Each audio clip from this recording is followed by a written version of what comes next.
All right, ladies and gentlemen, we'll begin in 5 minutes. Until then, we're going to just have some good old hot mic fun. So you sit back, enjoy, and relax. Have some.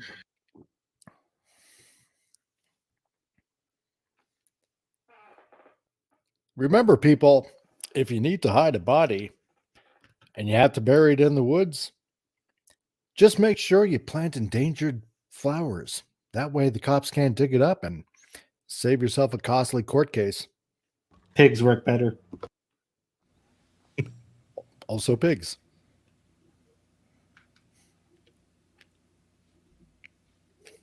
Never would have thought of that, but why not?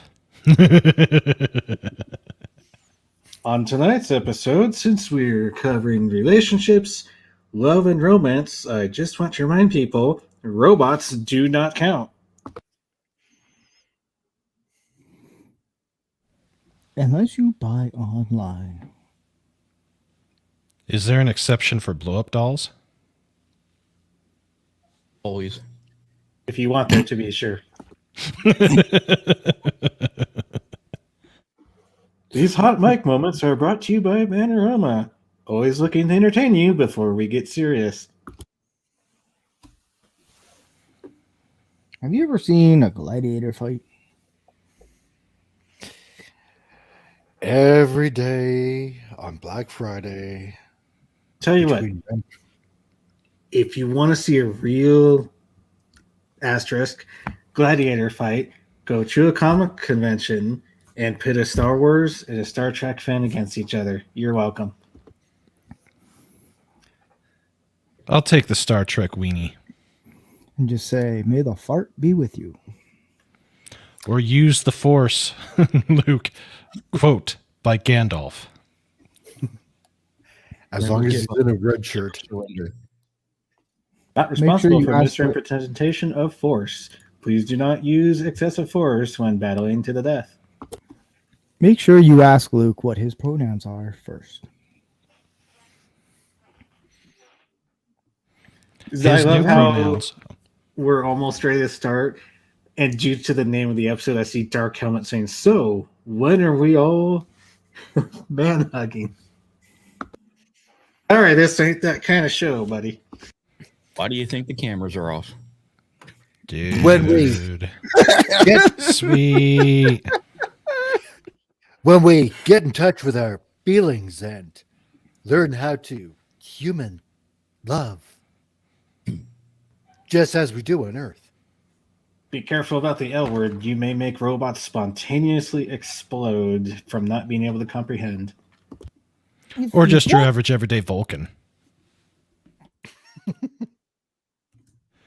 Because, they're basically just robots in a skin suit.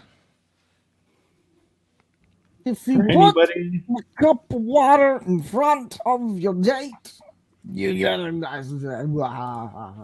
For anybody that's not quite an older member of the show, lately we like to have just a little fun right before the show starts. So if you like this sort of stuff, well, good. Gives you something to hear rather than just 5 minutes of nothing. New people are gonna be like, "What the hell?" Hey, more fun's on the way. And Janet from another planet, if you are here tonight, I'm pretty sure you're going to like this episode. So if you're here, have fun. Anyway, ladies and gentlemen, it is almost time.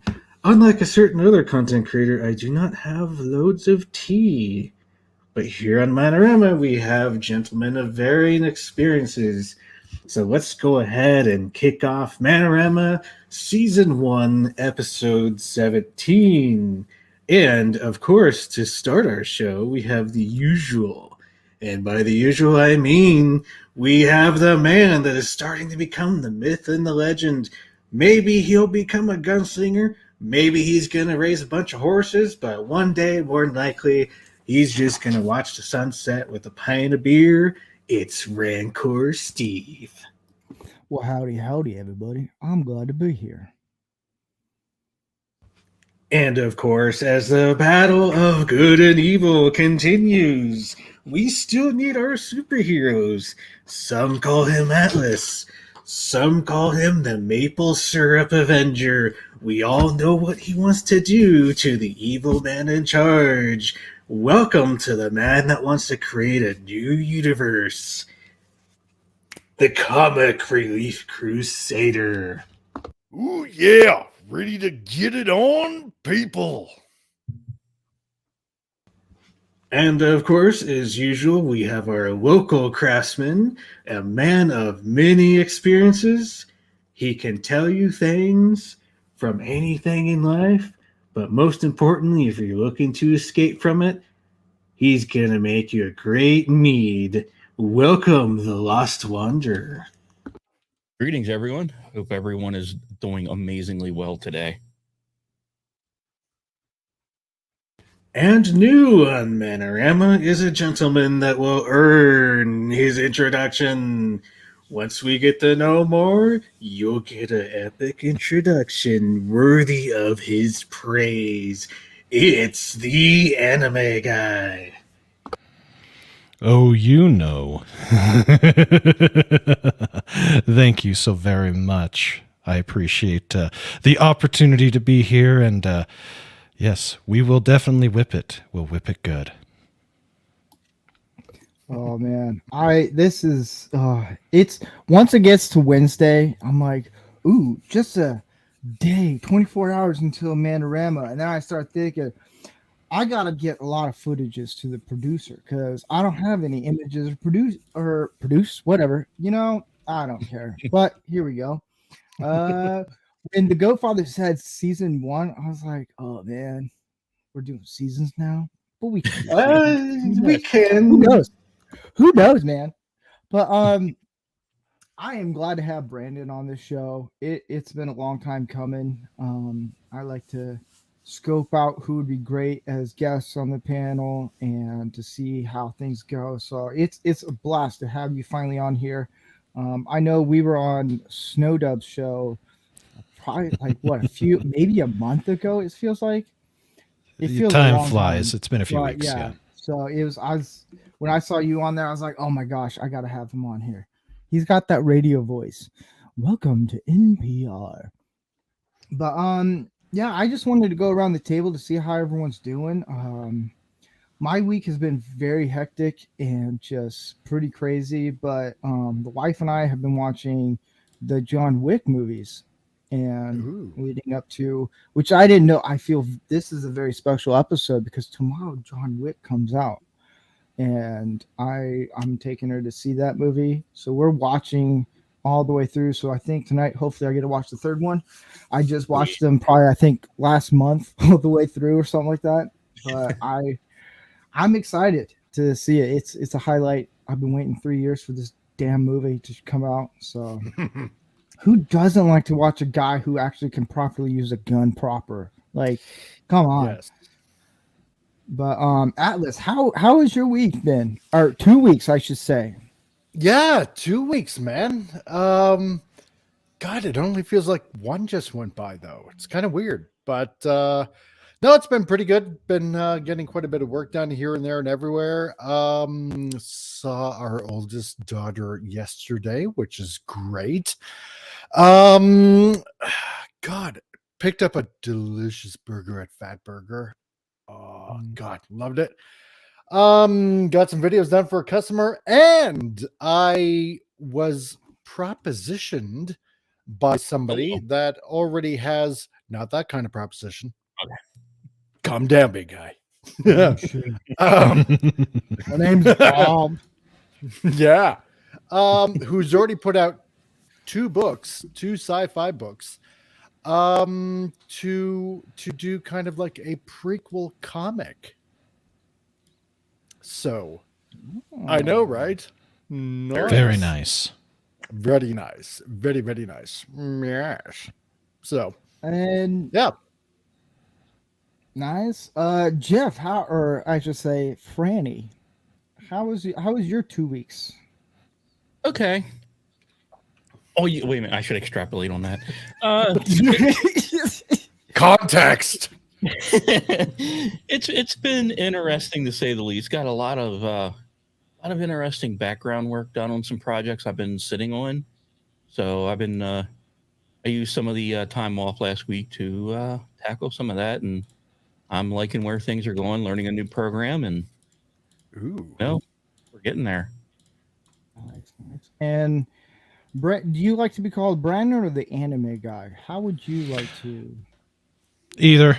Say Brandon's my given name, but I am the anime guy. So Brandon the anime guy, Brandon the anime guy. It's all good. Whichever makes you feel the best. I'll accept. Brenda. All of them are good. I'm just kidding. How's your week been? Oh man, it's been spring break for 2 weeks. My kids are with our less significant others.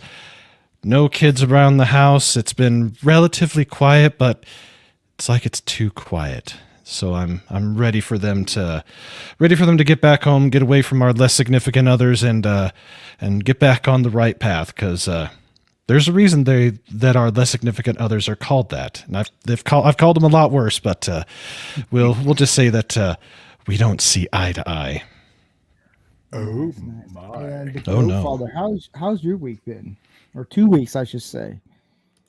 I can't really complain. I've actually kind of enjoyed the time off, and some things came up. Then the weather was wacky. I got a new machine for what I like to call my factory, and I get to test it soon. And a new sort of hobby, which I showed you earlier. So I think I'm finally going to have an entertaining week for once.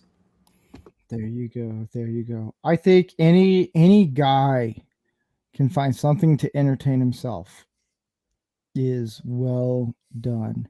I remember when I used to play Call of Duty on this is how I would entertain myself. I would play Call of Duty by myself with computers and with the bots, I should say. And I put them on the lowest level for 30 minutes to see what my score could get. The highest I ever got was 800 on the smallest map possible. Wow. And I just mow them down. I was like, I'm way too good. I had to back away for a bit. I was like, all right, I'm good.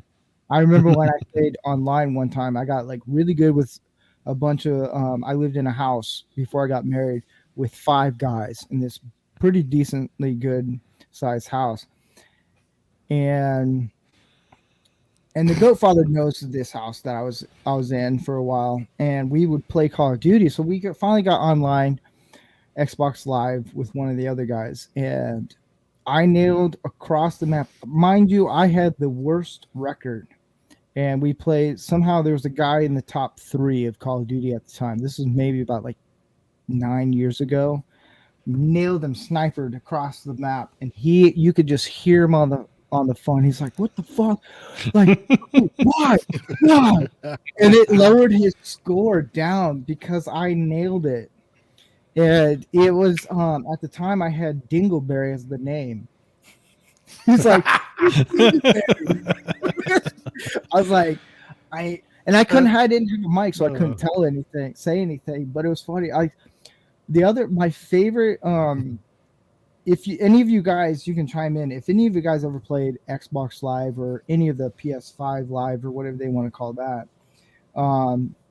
they usually like Xbox, like Call of Duty, they'll have like middle school kids play, and I had the best like dig that I could not I couldn't respond to this one. This guy called me a dick licker on like Xbox Live. I was like, you got it. He got so mad in one match that he just went off, and I was like, how old are you, kid? He's like, I'm 12. And I was like, does your mom know you talk like this? He's like, what Oh God. I was like, it's bad. Hey, I can't do Jeez. so I stay away from that. I can't. It's hilarious. And I did the mobile Call of Duty for a while. And Gary, who's in the chat right now, howdy. And I did the mobile thing for a while, and you can hear people just talking, and they would get pissed because I would be the sniper, just camp. I don't care. Whatever. Camping's awesome. I'll camp. That's what you're supposed to do as a sniper. About that. Yeah. So the thing about snipers in a lot of the games that I play, people hate me. They rightfully will hate me if they're a sniper, because what I'll do is I'll find out the most cheesed explosive in the game, which is usually a rocket launcher, and you see the games have really weird physics or Yeah. like how they calculate. Oh, For yeah. example, Day of Defeat. If someone is inside of a room, what you can do is you can fire the rocket launcher in the roof, and it'll kill anybody in the room. So no more snipers for you. Mm. And just a heads up, I always keep forgetting this. We will be, if you have anyone in the chat has any questions at all, you are more than welcome to post them, and we will answer those questions as best we possibly can. Yeah, just Or wanted to we'll get that fake out it. quick. Or fake it, dude. You know, men are pretty good at faking it. I think. I don't know. I've But been told. yeah, who knows? I haven't figured that one out. Have you guys? I remember I think I was talking to Gary about this the other day, about I think it was Gary or it might have been you, Goat, about GoldenEye. Have any of you guys? You guys have played GoldenEye, right? Man, GoldenEye, I didn't talk to you about it, but that game, what people really hate is one, I think it's the moon laser, and two, the freaking proximity mines. Anybody that's just running and gunning is always going to hit those damn things. That's why I love them. And Odd Job. I haven't played GoldenEye in almost 25 years. So Oh God, it's been forever. It's Man. so I told my wife, everyone always asks, what's your Christmas list? What's your birthday list? I'm getting at the age where in my mid-30s where I'm like, I just, you know, like, I don't know. I have everything I need. I have a beautiful wife. I have movie props. I have tools. I got everything I need. I don't know what else I need. And the one thing I really want is an N64. So if my wife is watching an N64 with GoldenEye, okay, so I can let me smoke her ass so hard. let me give you some recommendations as a let's say a connoisseur of retro gaming and keeping up with what they're doing. If you're going to get an N64, get it modded with an HDMI internal adapter. It's not cheap, but it'll make it to where you can plug directly into a modern TV. They make modern controllers that are more like how they are now as opposed to the original N64 controllers. Nice. And if you can't get the games themselves, because some of these games are not cheap to get, you can get what's called an EverDrive and throw in a little SD card with all your fun stuff on it and play it on actual hardware.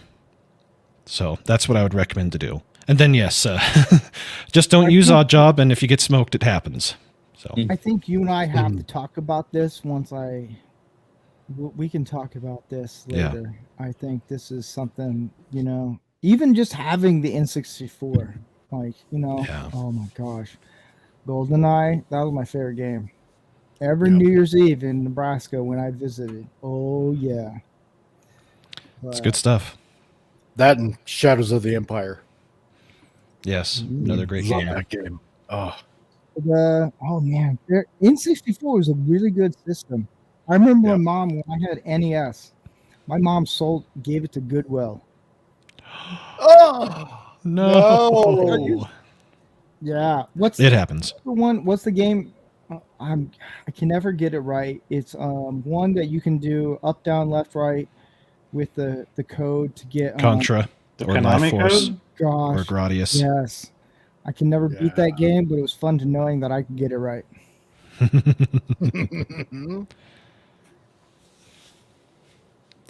Indeed. Yeah, I was a ColecoVision kid. Really? Yeah. Say I had an Intellivision and an Atari when I was 5. And we didn't have a Nintendo till I was 7. Huh. I had ColecoVision, Commodore 128. Mm-hmm. I had a 64. Yep. And oh god, the games. My dad would get these games all on disc. He got them copied from another guy at work, and man, endless plethora of games just playing away on the 128. Yep. God. Nope. Gotta love it. Axon, I think I get this right. Axonar in the chat, he asked me, "You're a prop collector?" I will show this one prop because I can't have it on I have to build a stand for it. But the one prop I have is this one. And if Gary's watching, I have it actually on. There you Beautiful, go. just beautiful. Oh yeah, Mhm.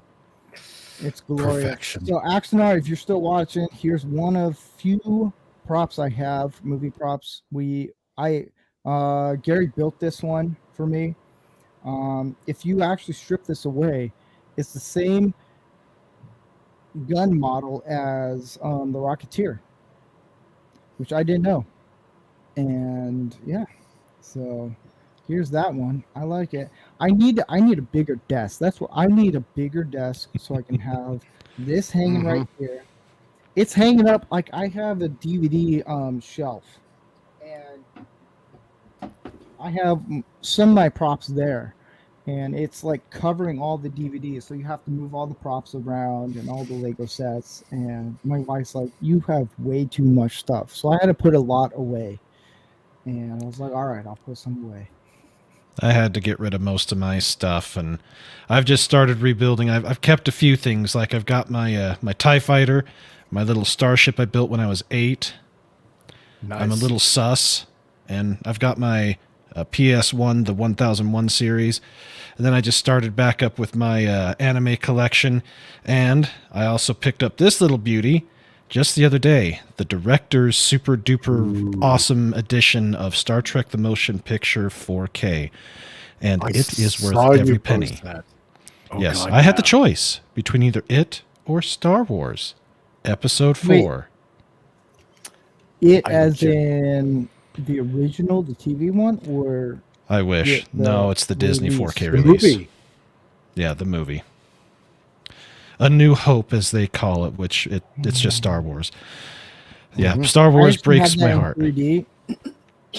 So I got for one Christmas, I got The Force Awakens Hmm in 3D, and I was like, no one's fucking using 3D. It was just all look shiny and stuff. I don't care about it. Yeah. Gents, Mr. Rancor.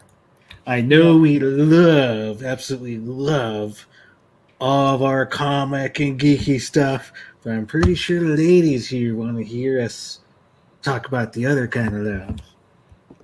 Oh, love. L'amour. When you mean love, is that the topic, or is that It's a three-parter. It's relationships, love, and romance. So basically, when we talk about this, it could be any of the three. So you can pick one, or if it's interchangeable for you, or they're all the same thing, or all I'm part gonna of go it. with fourth Yeah. bottle of If- bourbon? Oh, you don't. There's someone that might not like that answer. This one guy's like, hell yeah, bottle of bourbon. Yeah. So tonight's topic is love, romance, and relationship, or relationships, depending on what the guy likes. So that's the idea. I know the past few episodes we've all just been kind of have fun, relax, chill. And I thought, let's bring back topics to kind of hone in on some things and be more practical, I would say, and help guys with, like, how to be better men. And we have a wide variety of different guys who know how to be men in different ways. And I'll be honest with you. On this show, I've learned from each and every one who's been on the show, individual, like how to be a better man, whether it be in life skills and relationships and whatever it is. So that's what this show is how to be a better man in a lot of different possible ways. So yeah, you could say we're diverse. Ooh. Oh, yes. So That word. Very diverse. Yes. while we are giving advice for other men, as we've said before, we really do like to make sure that the women are heard too, because it is advice for men, and the women want to hear it too. And we do have a decent amount of women viewers. But how this episode came up, just to give a little bit of transparency, I'll put it up right about here. Put it at full screen. So this is where we got it from, and I know that Janet watches, or may not tonight, and it depends on where anybody is. But when I saw this, I immediately screenshot because it's like, this is something we should talk about. We do have the manly, man time and the jokes and the fun, but this is a damn good topic, if I may say so. So here we are tonight. We're going to talk about things, but we're still going to have fun.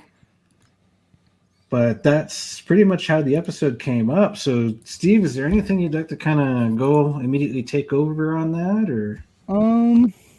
No, yeah, I kind of want to wait until Andy gets here, and then we can get more Fair into enough. that. I think he's Andy. I always call Andy Uncle Andy, but when he gets here, Grandpa Andy, because the fucker's old.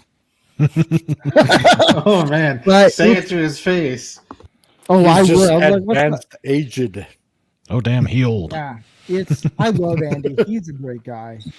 I have nothing wrong with Andy. If he shows up, I'll say, "What's up, Grandpa Andy?" He will just be like, "What?" I'm like, "You should watch the first part. You should be here on time." No. Well, that old But age just I makes know people slow at Gay. times. I know Gay Insanity says, ladies advice. I know I'm jumping a little ahead. He goes, cigars or boy flowers, a box of this is my first time hosting. Whatever. I don't whatever. Brandon, welcome to the show, man. I can't say a single thing. I can't read. Whatever. There are days like that. Ladies advice. Cigars are boy flowers. A box of cigars are men. Wait, what? Oh, I'd like a plural, bouquet not of flowers. Wow, I can't read for shit. Do you want me to read it? I can read it. Cigars are boy flowers. A box of cigars for men is like a bouquet of flowers to you. That is exactly true. Like that. If you smoke them. That's the thing. Some people like cigars. I remember from my bachelor party. He's all like laughing right now. Whatever. I'm glad.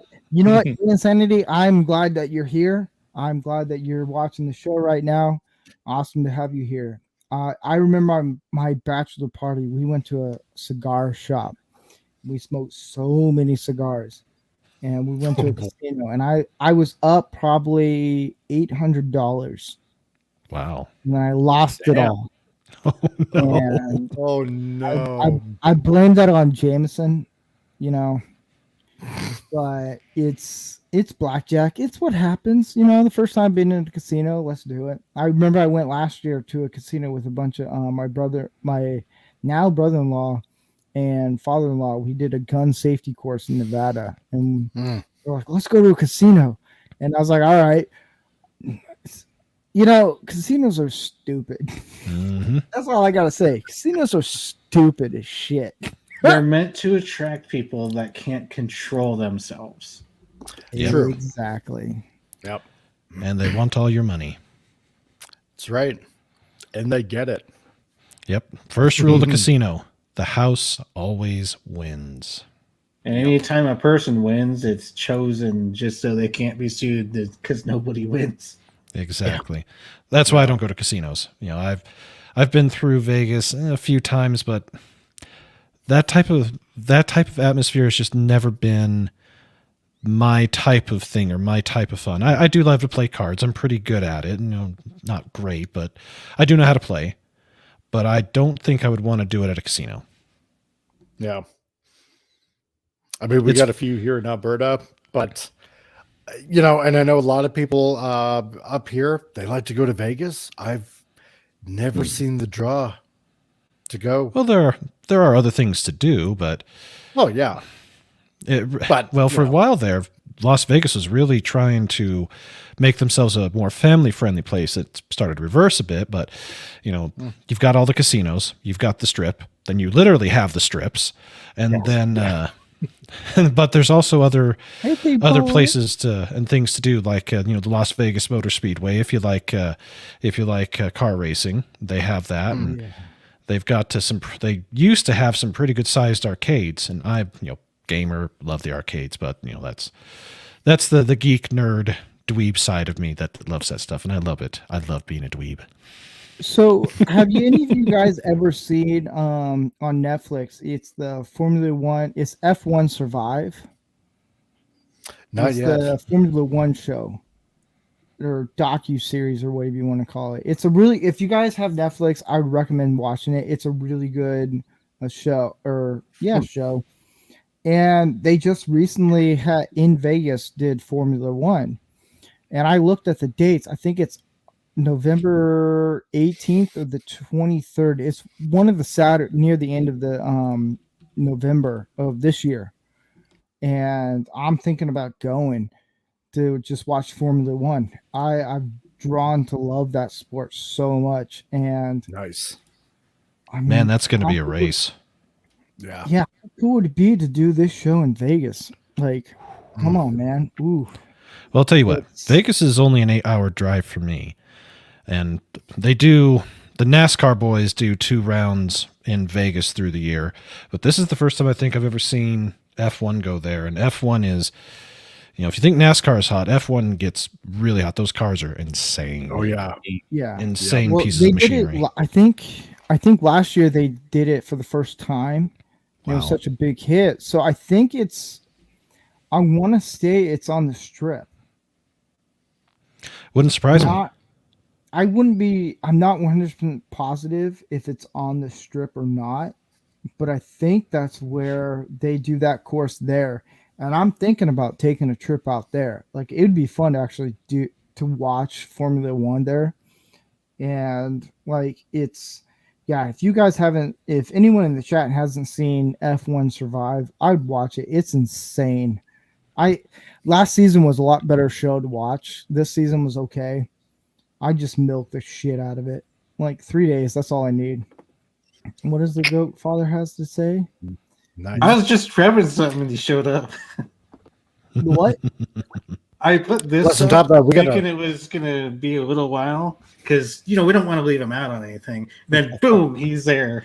It's like a Oh, freaking he's joke. here? Yeah, He's here? he is. Oh. Baby. Master Anderson. Oh, it's Grandpa Yeah. Andy. Good evening, gentlemen. Good evening. Well, are we blacker than the Ace of Spades? Yeah, what up with that? Yo. I know. Power's out. Oh, yeah. So, Yeah, we got a Andy, racetrack opening up soon. yeah, why is your screen black? What's We that? can't see you. Yeah, your camera's not working. I so want to make a joke, but I don't want to get kicked off the show. Everyone wants to make a joke. I'm gonna Now drop it we're and all come pretty back low in. brow here. So My joke is clean, but it's a Star Trek Mine's joke. not. Oh, I love Star Trek, so do what's it. the joke? There are 4 lights. Andy is now in charge of lighting of all Star Trek shows.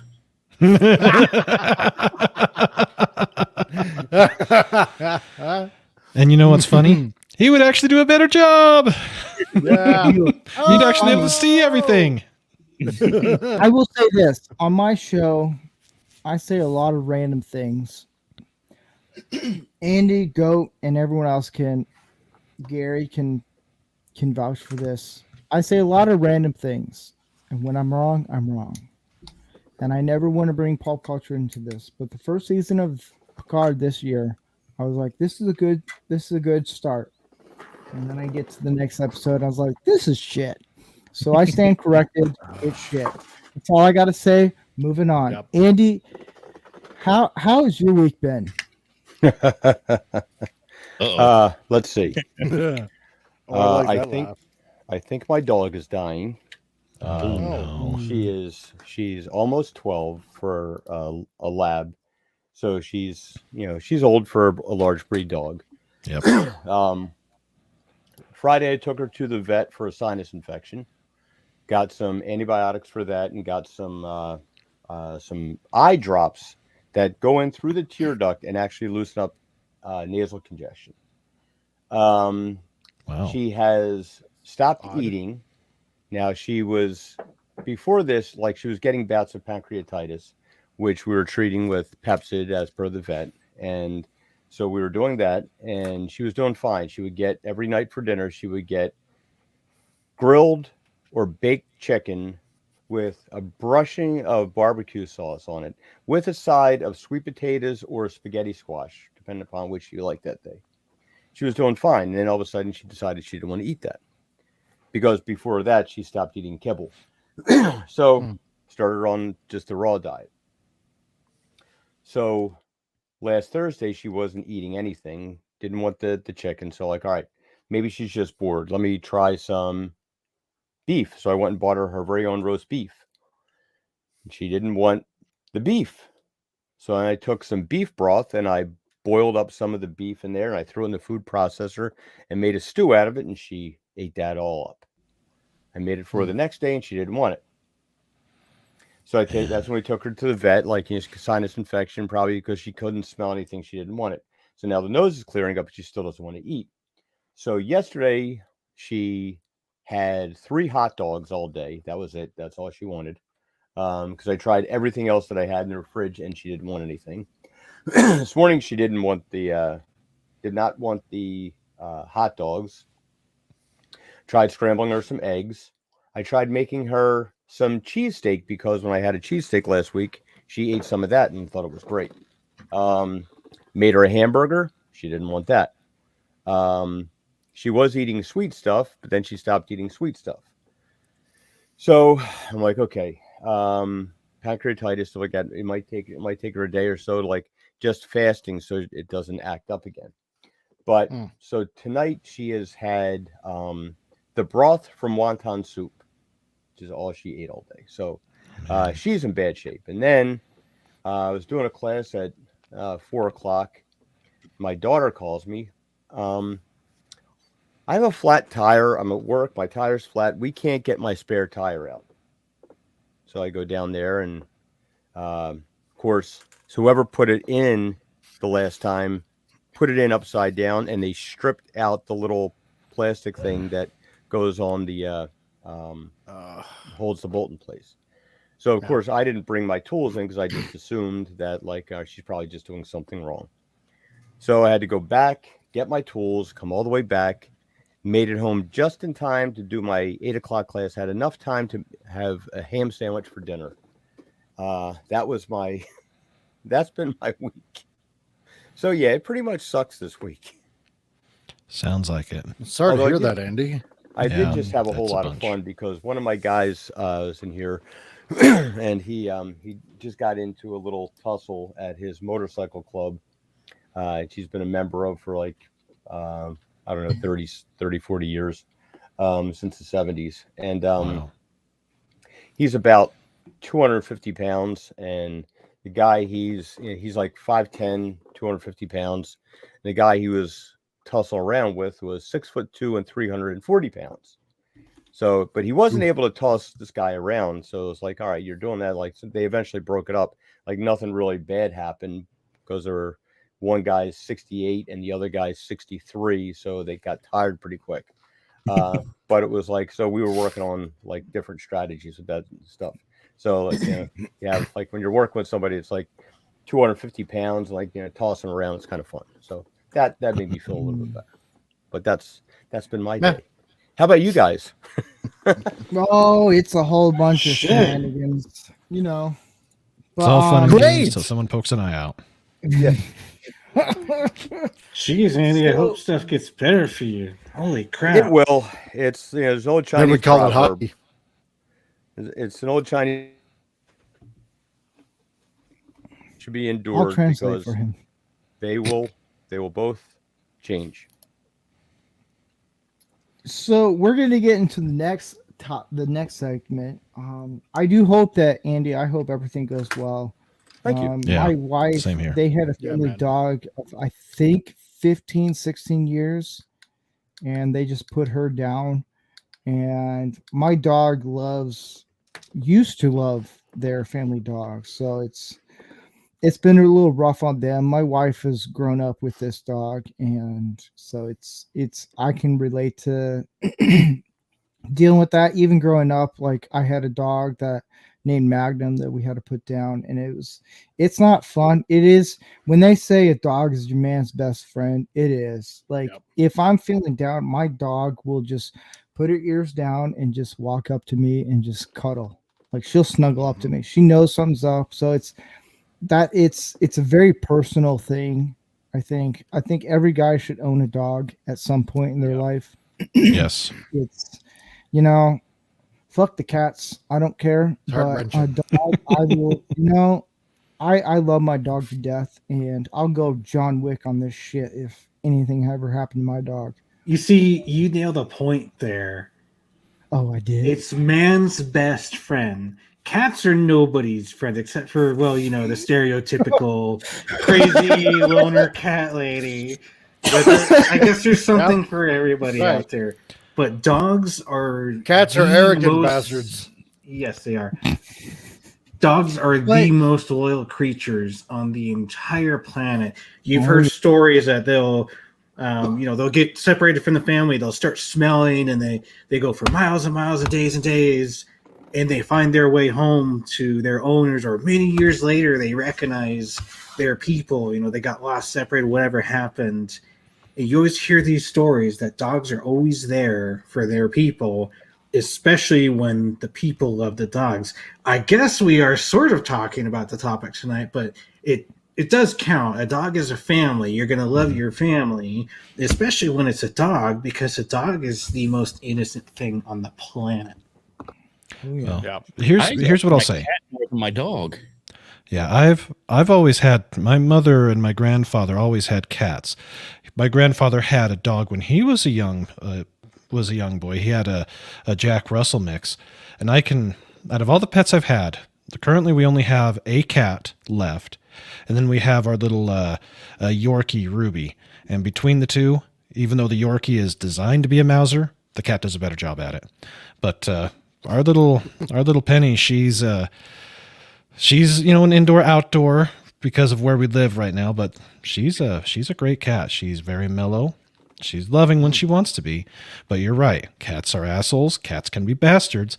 But I have seen cats do things that dogs do. Like before my grandfather passed, his last cat, his name was Milo. That cat would follow him everywhere and would be a lap cat for 12 hours a day easily. Yeah. That's the way I had a black cat mix of a black short hair and a Maine Coon. That cat had the biggest freaking paws I've ever seen on a cat. Wow. His name was Nottingham, and he would fetch. We had a stick, threw it down the hall. He would go get it and bring it back. He'd play hide and seek with us. He would roll my D&D dice. If I called him over and I had my little box with my dice, I'd say, Nottingham, come here. He'd jump up on the table and roll the dice for me. He was probably the most intelligent cat I've ever seen because he acted like a dog. Yeah. You missed an opportunity. You should have named him Mr. Bigglesworth. Come, Mr. Bigglesworth. Well, So I used to have this Saint Bernard when I was young, and talk about a big dog. And his name was Sam. And man, that dog went everywhere with me, literally everywhere. To the beach, to the sea. I mean, he'd come on with me with delivering newspapers, and in the winter we put a horse harness on him. We managed to get a horse harness around him and tie a toboggan to him, and he'd help me deliver newspapers. And come the day, about 13 years later, he couldn't go up the stairs anymore, and he'd just be lying down. And man, I will admit it, I bawled like a baby when we had to put him down. Yeah, Just it's love always that hard. dog. It is. on that note, I have a short story, and then we'll get to the headlines and all that. The Twitter segment. I watched a bunch of videos. If you play dead, your dog's gonna come and save you or check up on you. Yep. I tried that. Yep. My dog just looked at me like, "So where's my treat at?" And I was like, "You dumb, what the heck, man? I Come am on, your man. treat. You're a husky poodle. Come on, you're smart." But on the next subject, we're going to get into a little bit of, and we have a little graphic. We introduced some new things to this show. Go take it away. Oh boy, is this the one I think it is? Oh, it's the toits, baby. Oh, we're gonna have to get to it then, aren't we? Well, in that case, Welcome back to Don't Be That Guy.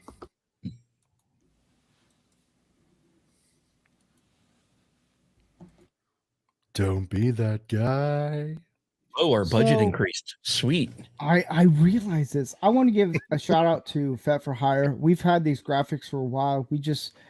The timing hasn't been good, but if anyone wants to check out Fet for Hire, I'll try to find his link and send it out to you guys. He's the one who created that graphic. We're gonna this one. So before, usually what we did with the Don't Be That Guy, it usually was about the simps, and it's been a little bit difficult, and we're gonna blend it into dumb tweets and the comments, the remarks. So I think that's a lot better, because it's really hard to find tweets about simps and everything. I think they've caught on. I think they've learned a lesson. A big old spanking with a bamboo stick, and they're like, I don't want to do this anymore.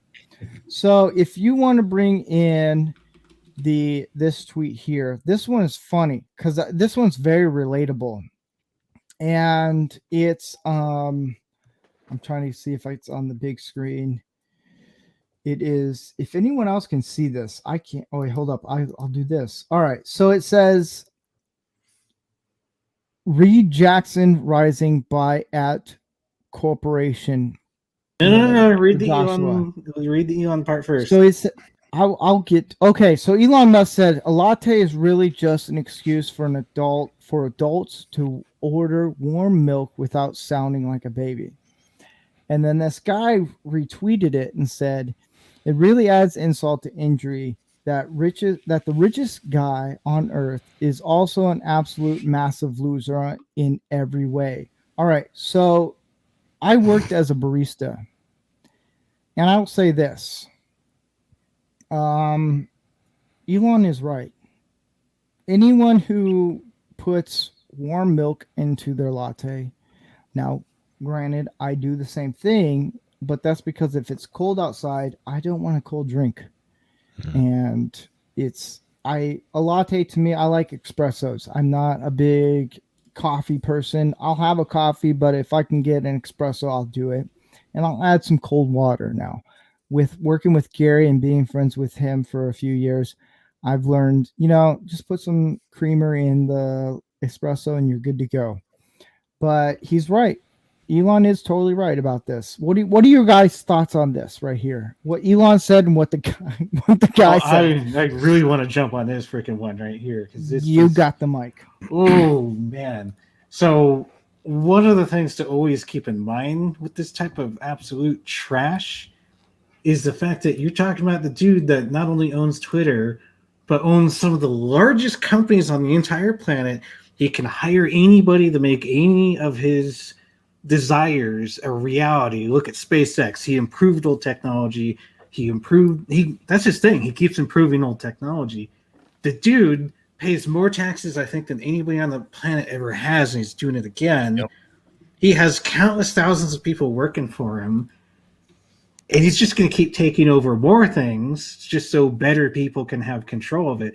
The dude's not a loser. He could do whatever he wants all day long, but he still works. He goes to his factories. He goes to the Twitter HQ. He's checking on things. He's making sure things are running smoothly, that people are working, and you don't have the people that show up every day that just say, mental health day, mental health day. I'm a millennial. I don't want to actually do anything more than 4 hours a week. Like, the guy runs a tight ship. He's definitely not a loser. This is a boss and a leader in the same thing. So anybody that thinks he's a loser is probably somebody that does absolutely shit for all every day. And excuse my language, but there's no better way to respond to it than that. I don't know how we got into this instead of love, but hey, it's a good topic. Yeah. Anyone else? Well, when I was out in Wyoming herding cattle, the ranch owner says one day, does anybody want a coffee? And I live on coffee. I worked 7 years on overnight shift. And so I said, yeah, I'll have one. And he says, Would you like a regular coffee or a sissy coffee? I'm like, what's a sissy coffee? You know, one of those lattes. It's been that way ever since. So, Oh God. It's He ain't wrong. I'm gonna say I know, right? Elon Musk is 100% correct. It's things like the lattes, the soy infused everything that has caused the testosterone level in all of these young men to become more like sissy pansy boys than actual men. But Well, as it's far as Soy boys. yeah, they're soy boys. Soy But boys. Yeah. you see the Starbucks coffee cup from some of these guys, and it has like 12 ingredients that they've ordered. It's like, why? many. You ordered coffee. too many. Yeah. What the F is all this other Yeah. crap? I like my Well- coffee to taste like coffee and my whiskey to taste like whiskey. Mhm. Well, Amen, here's the brother. thing for me. I Amen. can't do straight coffee. It never tasted right. But with my grandfather, the way that he would have his coffee, if it was in regular diner cup, is 1 packet of sweet and low and 1 thing of creamer. And that's if I have it, that's how I have to have it. But I also suffer from heartburn, unfortunately, so I've got to be careful about my my caffeine intake. It can kill me. I like my So coffee we're gonna- myself. What were you gonna say, Mike? Nothing wrong. There's nothing wrong with just plain old coffee. Why try to make a circus out of it by adding, this or that, or little sprinkles on top, or candy canes? Because and, we want to make it all little tiny sugary. sprinkles and stuff like that. Unicorn For sparks. God's sake, it's just coffee. I don't want boiled milk. Just give me coffee. Just give me that sweet Java bean. That Well, it's the just same thing with food in general. perks it up. The more It's like you remember that Yeah. episode of Dexter's Laboratory way back when? I think Mike's about to have a hernia. Coffee. oh, you I am. know, yeah. Yeah. It's like Well, it's like with Let's- anything else. just With our food, the more complex or the more stuff that's in it, the worse that it typically can be for you. If I say the master probably knows more about food and how to eat right because of things that he does to stay in shape, but if you can keep your food as simple as possible, make as much of it from scratch as possible, you will be, even if you don't do anything else, you'll be infinitely healthier. Yeah, processed stuff is Dark- terrible for you. Yeah, processed stuff Yeah. is harsh. So let's get to the next. We have a few tweets, so we're gonna make these really short, and then we'll get to the chats next. But let's pop up the next one. I think these are the, I don't like to be as bragging as possible with me, but there's a few tweets I did, and I'm very proud of them. I'm very proud of Oh, them. boy. If you can pop those up one at a time, I don't know what you have next, but let's get to them.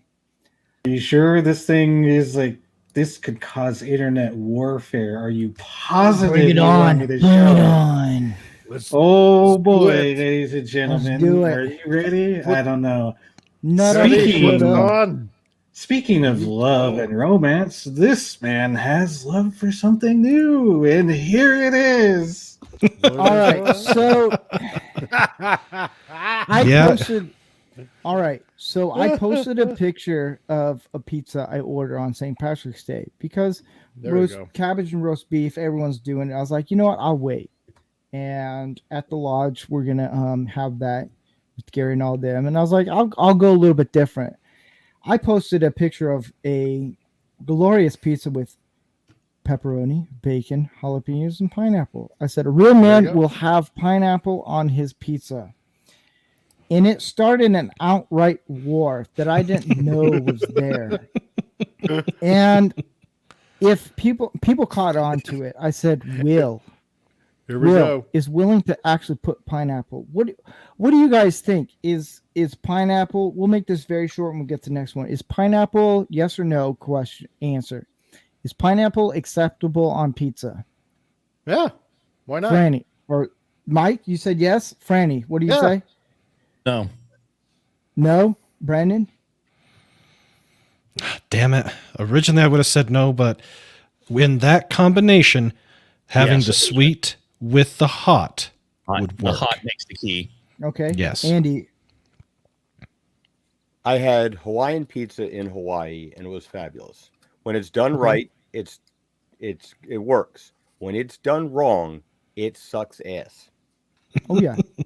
Yeah. So we have one that says no. Goatfather, what do you say? Yes or no on this? Okay. If you really want to know my opinion, there's usually two types of people that like pineapple on pizza. The first one is either Hawaiian or some sort of background that is into that sort of stuff. The other type of person that just wasn't happy enough starting family warfare with Monopoly. So they decided, let's kick it up a notch. Let's get the internet involved and say, I love pineapple on pizza, and watch the people just want to beat each other over, yes, it does belong, and no, it doesn't. That being said, I wouldn't mind it on a pizza, actually. Going all it Joker has been with it. adjourned. It's a yes. Anyways, so Yeah, why that not? was probably the best. I had to shut my phone in silence on that one. It went crazy. I was like, God damn, people. I can't answer any phone calls. It was a bunch of bull. Yeah. So the next one we're gonna do is I There was will the say that chat. jalapenos would switch me. Jalapeno would switch me over to being okay. see. Oh yeah, you're gonna have Same here. jalapenos on it. Yeah. Yeah. In I'm that good with it. combination The and probably about that combination only.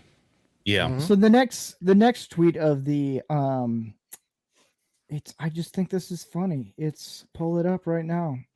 I like how I have not that one. Oh, no. There's a reason why I did that. Oh, okay. So the next two, okay, I get why. So Excellent. warning: the following Yes, you broadcast do.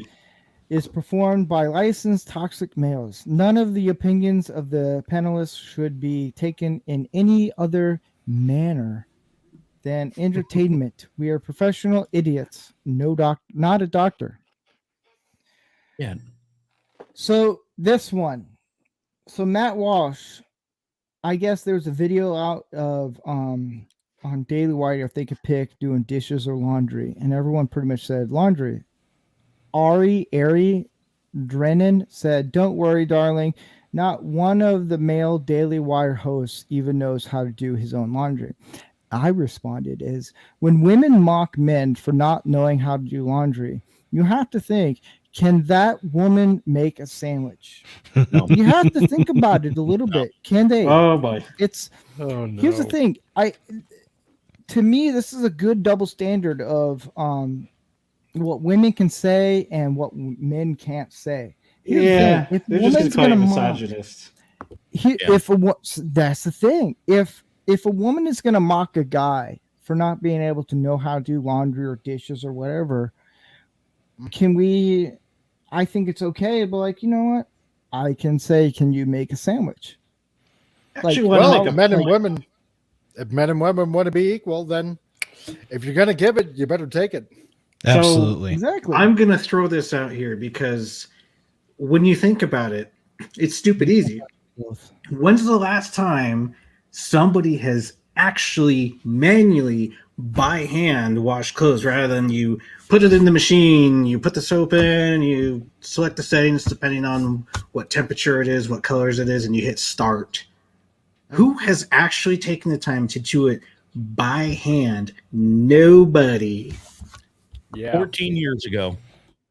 I've done Besides, dishes how by would hand. this- I don't have a dishwasher. It was Besides, how diapers. would this woman even know that, none of them know how to do their own laundry? Did she spy on them? Did she take Right. notes?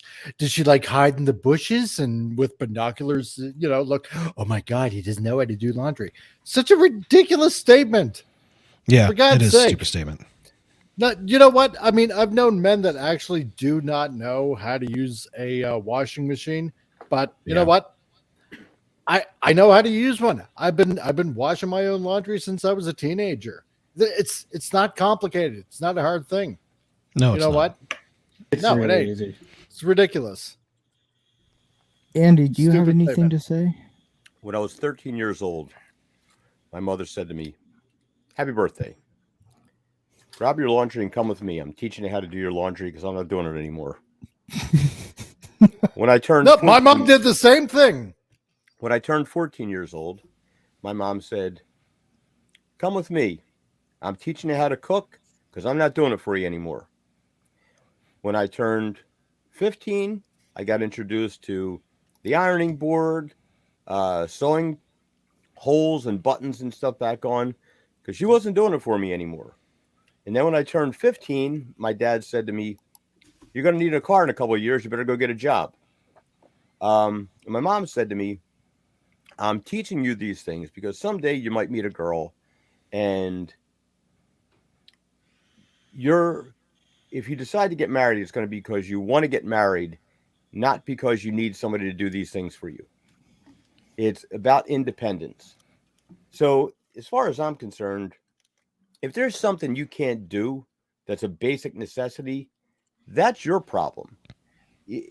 It's one thing, and personally, I think most of the men that I know that do the cooking in the house do a better job than the women because men, we tend to think of food kind of like in the same category as sex. It's like it's an experience, it's a sensual kind of thing. For women, Oh, food's yeah. more of like it's a necessity. It's sort of like it's a thing you have to do. But like, yeah, all right, I'll eat something. But men really like to enjoy and experience good food, so therefore they cook it better. And I would even add the scientific mathematical equation of cooking where everything is fractional. It's a formula. And typically men love math and science. And cooking is just a form of that. What if you don't like it? I love to cook. Math and science. Okay. Yeah, I love to cook. On that note, we'll do the last tweet. And if unfortunately, those are the same thing, really. Oh, it is? No response. Can I add one thing real quick? Yes. My daughters are in their early teens. So this year, they'll be 14 and 13. We did the same thing with them.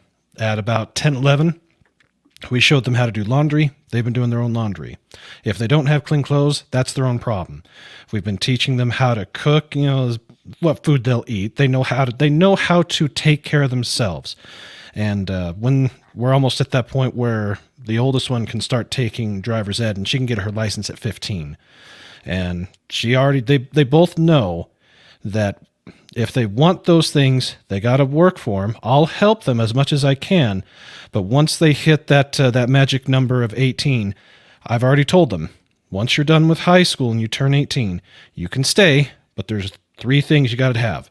You either have to be working and pay some rent. You have to be going to school, but not university.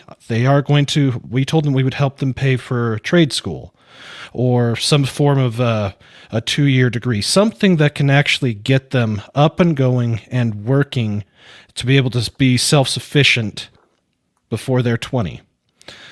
And that's just how it is. There are certain things that I wish that my parents would have done with me because they didn't do some of that. But having lived through that and having to learn certain things the hard way, trying to teach them to be more self-reliant now makes it to where they should be considerably better at self-reliance later. Agreed. So, yeah. Agreed. Yep.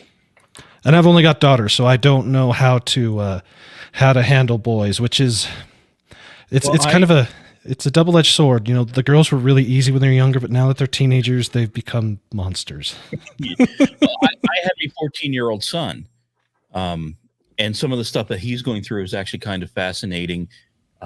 He just recently in his school, they opened up a farm and ag class where they're starting to teach, where they grow the crops at the school and then they learn how to cook with them. And he's actually brought some stuff home that even though I've been cooking for a very long time, he's brought some stuff home and said, "Hey, we did this in class." I'm like, "Oh, can you show me?" And he's implemented some things. And now I will admit, I am guilty. I love getting the home food deliveries, like the Hello Chef or Hello Fresh or The whatever. HelloFresh stuff, yeah. And I love getting a couple meals that are out of our wheelhouse that we normally wouldn't make. and then spending that time together to make it, and seeing him prep the food and cook and food and follow the directions. And I'm sitting there thinking, this is going to be beneficial to him later, when he's in the work environment, or when he's married, he'll know how to do certain things. Mhm. It's, I think, an underappreciated skill. Absolutely. When I was in agriculture thing, and now it's legal. Yeah. Especially in my state. Yes. Yeah. But I think, like Axonar said in the chat there, that like cooking is, I think it's two things. Like, yes, there is a mathematical formula to it, but it's also an art. It Yes. has to be done according to taste and flavor. Like, Yep. and you should modify once you've made a dish once or twice. You Mhm. should be making modifications to it to make it your own. Well, I joke because I will, in my spare time, work on theoretical physics, but I'm also an artist. So incorporating both the math, the science, and the art is something I think you can excel at, and manipulate both to really, especially in the form of cooking, because my late mother-in-law, she had dentures, but she loved filet mignon. So I had to find a way to cook it in such a way that was edible for her without her dentures. And the only way I could find to do that was to break it down and let the filet mignon sit in a bag of wine for 24 hours. And it tenderized it enough to the point where when I cooked it and seared it on each side real quick and then gave it a quick oven bake, it was still moist enough and soft enough for her to chew. And that was a blast trying to learn how to do that for her. That sounds really good, actually. That does sound good. Yeah, cooking is fun. That is something that that every man should know how to do on the grill, stovetop, the oven. And I've got a job that my wife has that she runs and all that. There's a gentleman that her company used to take care of. He was a pastry chef, world renowned type of pastry chef, really, really good. And he's older now, and his body doesn't work as good as it used to. But every now and then, when he's feeling good, he'll make some of the best cheesecake and oatmeal cookies I have ever had. And that's what he loves to do. He was so good at it. And when he's feeling good, he still loves to do that. So definitely, all of these things are skills that that every man, at the very minimum, should have the basic level knowledge to be able to take care of themselves, and then expand it to be able to take care of others. And I will add that cooking, to tie it back into the show, cooking is a way to open that door to relationships, love, and romance. It Yes. really is. My nephew is the executive chef for the Philadelphia Eagles. And Nice. it's awesome when we go to his house for holiday dinners. He makes some really good You stuff. can adopt me. Nice. We'll have to make that form.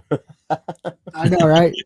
So on that note, we're gonna get into a little bit of the chats, and we're gonna we have a new segment right after the topic that we're gonna introduce that I think is gonna be really cool. But let's get into. We'll spend a few minutes on the chat. If there's any questions or anything in general, let's dig in, shall we? Like a I'll ask a five-course question meal. on behalf of the ladies. Where is the topic, damn it? The topic, it's coming. Don't worry, chill. It's coming. It's I'm coming. making sure. It's a, I know they I wanted know. to tune in to hear it, all the ladies like, where is it, man? Well, it's coming. Don't worry. It's a good topic. Oh man, I just came up with a bad joke. Okay, so them waiting for the topic is like when we go freaking shopping with them. I'm sorry, but I'm not sorry. Dudes that are laughing clearly know. Yep. Don't go to Target, guys. Nope. There's a reason why when shopping needs to be done, you send me because I'll get it and immediately leave. I will admit, I used to love taking my first wife clothes shopping. I would literally tell her clothes looked bad on her just so I could see her change and get into new outfits because I thought she was hot. See, I can understand you're that. a I can well-planned understand man. But we'll do probably about a couple minutes of the chat if we can pull those up. Snowdub says, congratulations. Fuck, you've been on this show. Why congratulations? You've already been here. Snowdub says, I agree, Brandon. We need to lift movies up that coos Ooze. Booze. Ooze. that need to coos Ooze. up toxic masculinity. Yep. John Wick 4.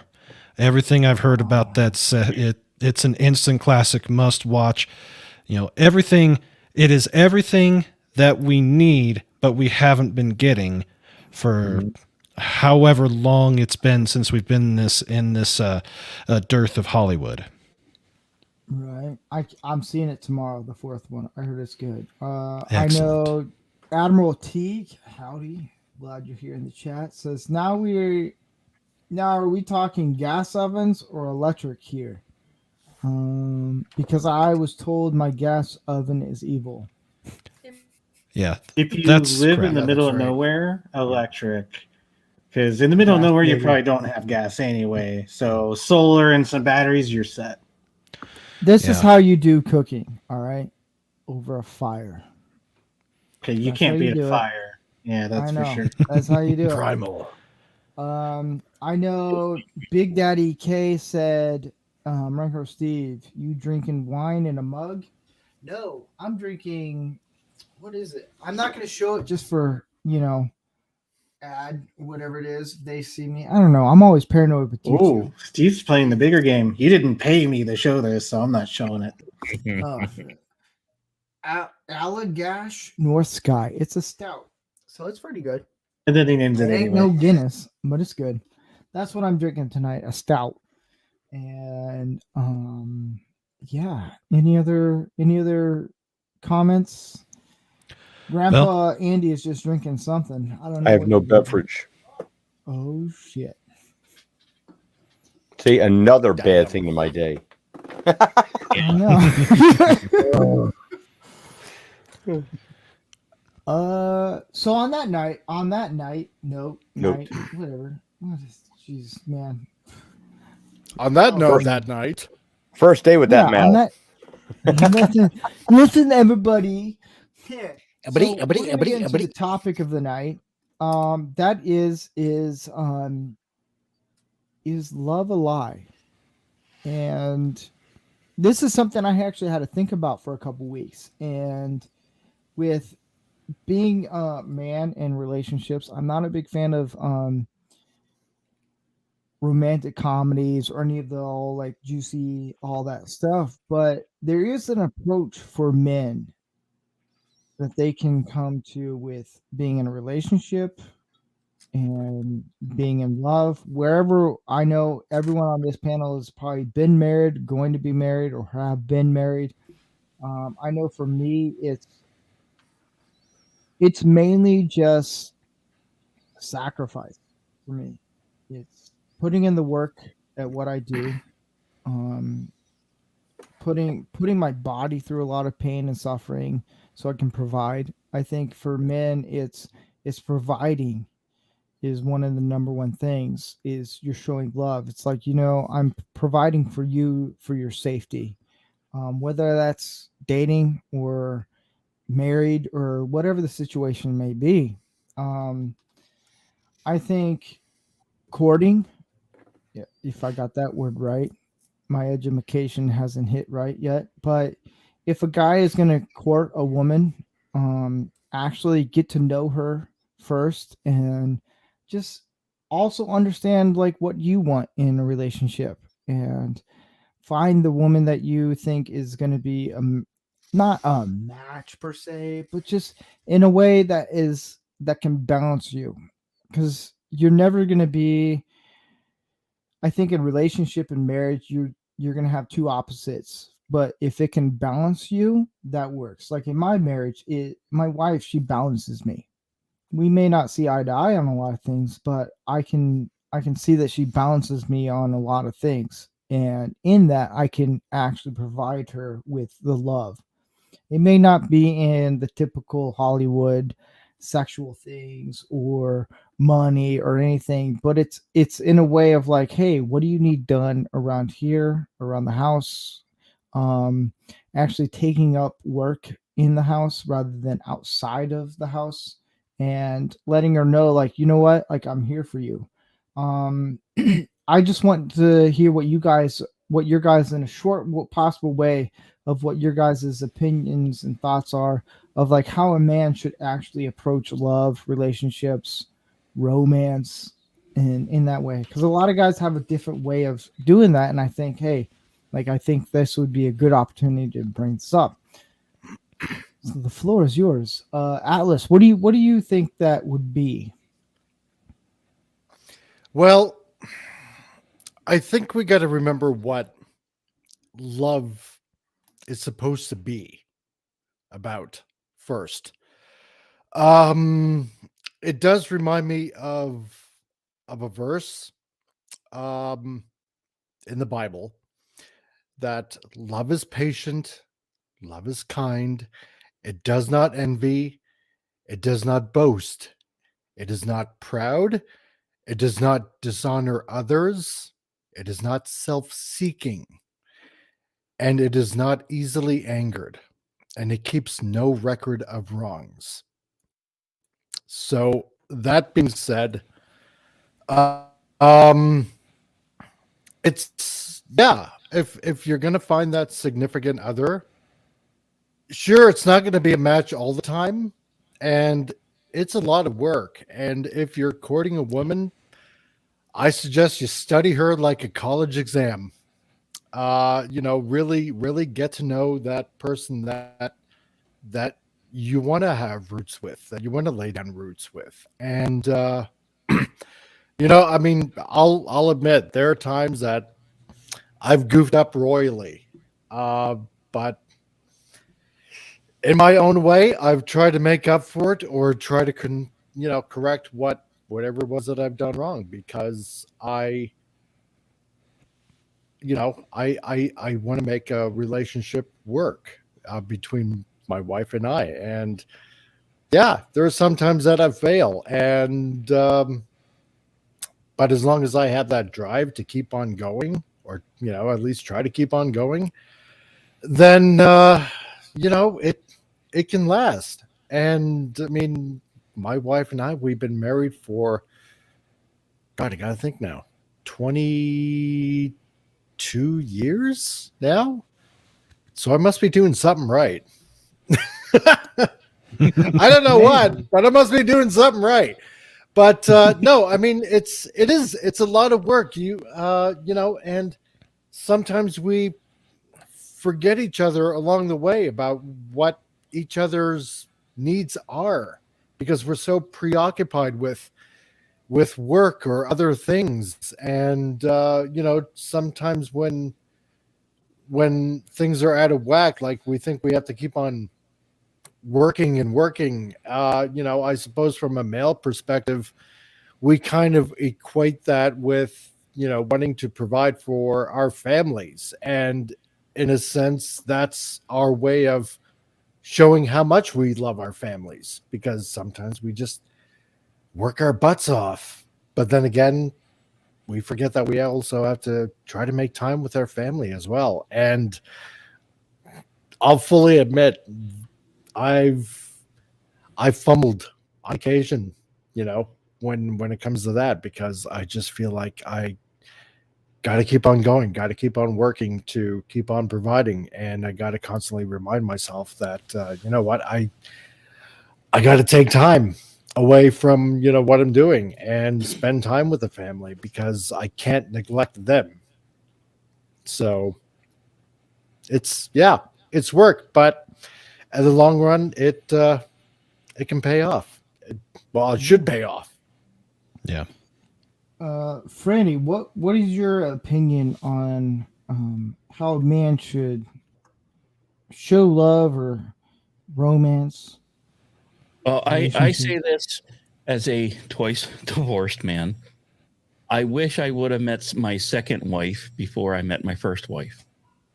Um, I courted the hell out of my first wife. There was many years of the 12 that were the infatuation stage instead of the love stage, and didn't know that until too late. You fall in love with the idea of love instead of actually falling in love. And once things go sour, it's hard to maintain that love and that courting. Now that said, with my second wife, we've I apologize. I'm going to take a little bit of a negative turn, but there's a reason for it. With After meeting my second wife and having the death of my twins, and then having the birth of my third son a year later, I got to reevaluate the meaning of love. And if I would have understood the love and the depth of human need and accessibility, I would probably still be married to my first wife because I took it all for granted. And understanding your companion's needs and wants is more important than I think the courtship and the infatuation phases allow you to stop and take a look at. And you really do need to stop, and every now and then, yeah, definitely look at your partner, look at your wife as that amazingly beautiful woman that she was, is, and will be, but also understand that she's a human. She needs that connection that sometimes she won't tell you, or she won't address to you, and she wants you to know. And it's kind of your job to understand enough about her to go, okay, well, maybe she needs this, maybe she needs that, and if not, just keep trying, putting forth the effort, because love, to use the analogy earlier with the cooking, love is something you have to keep working on and changing and tweaking to make it the perfect dish that you want it to be, and that she will want to be. And I'm using the man and woman term here, but I'm sure it works for other relationships. I am just speaking only on what I know of. Andy, what would your what would your opinion be of this? Take one good look at yourselves in the mirror. Oddly enough, I don't think that we actually fall in love with people. We fall in love with our idea of that person. And generally speaking, no one can live up to that idea, but you learn how to accept who the person actually is under the best circumstances. Communication's a good thing, although communication with women is tough because the rules change. There's no notification that the rules have changed, but you're expected to stay up to speed when the rules have changed. And when they go back, also be ready for that as well. Women tend to be more chaotic with things, and it's almost, and I think it's a primal thing. I believe it's something about like they need reassurance about stability and things, and part of that is there was an interesting study that was done to see what the men were given explicit instructions in the study that no matter what their wife suggested, they just agreed to and and conceded to. And they wanted to see how long it would take for something to become unbearable. I believe it was 9 days, and at the 9-day mark, the women were ready to leave. They there's a certain amount of pushback that is almost expected, and we see it all the time. We see like all these talk shows with Oprah and Sally Jesse Raphael and all this crap, where women get on there and they say what they want, but in reality, they date the opposite.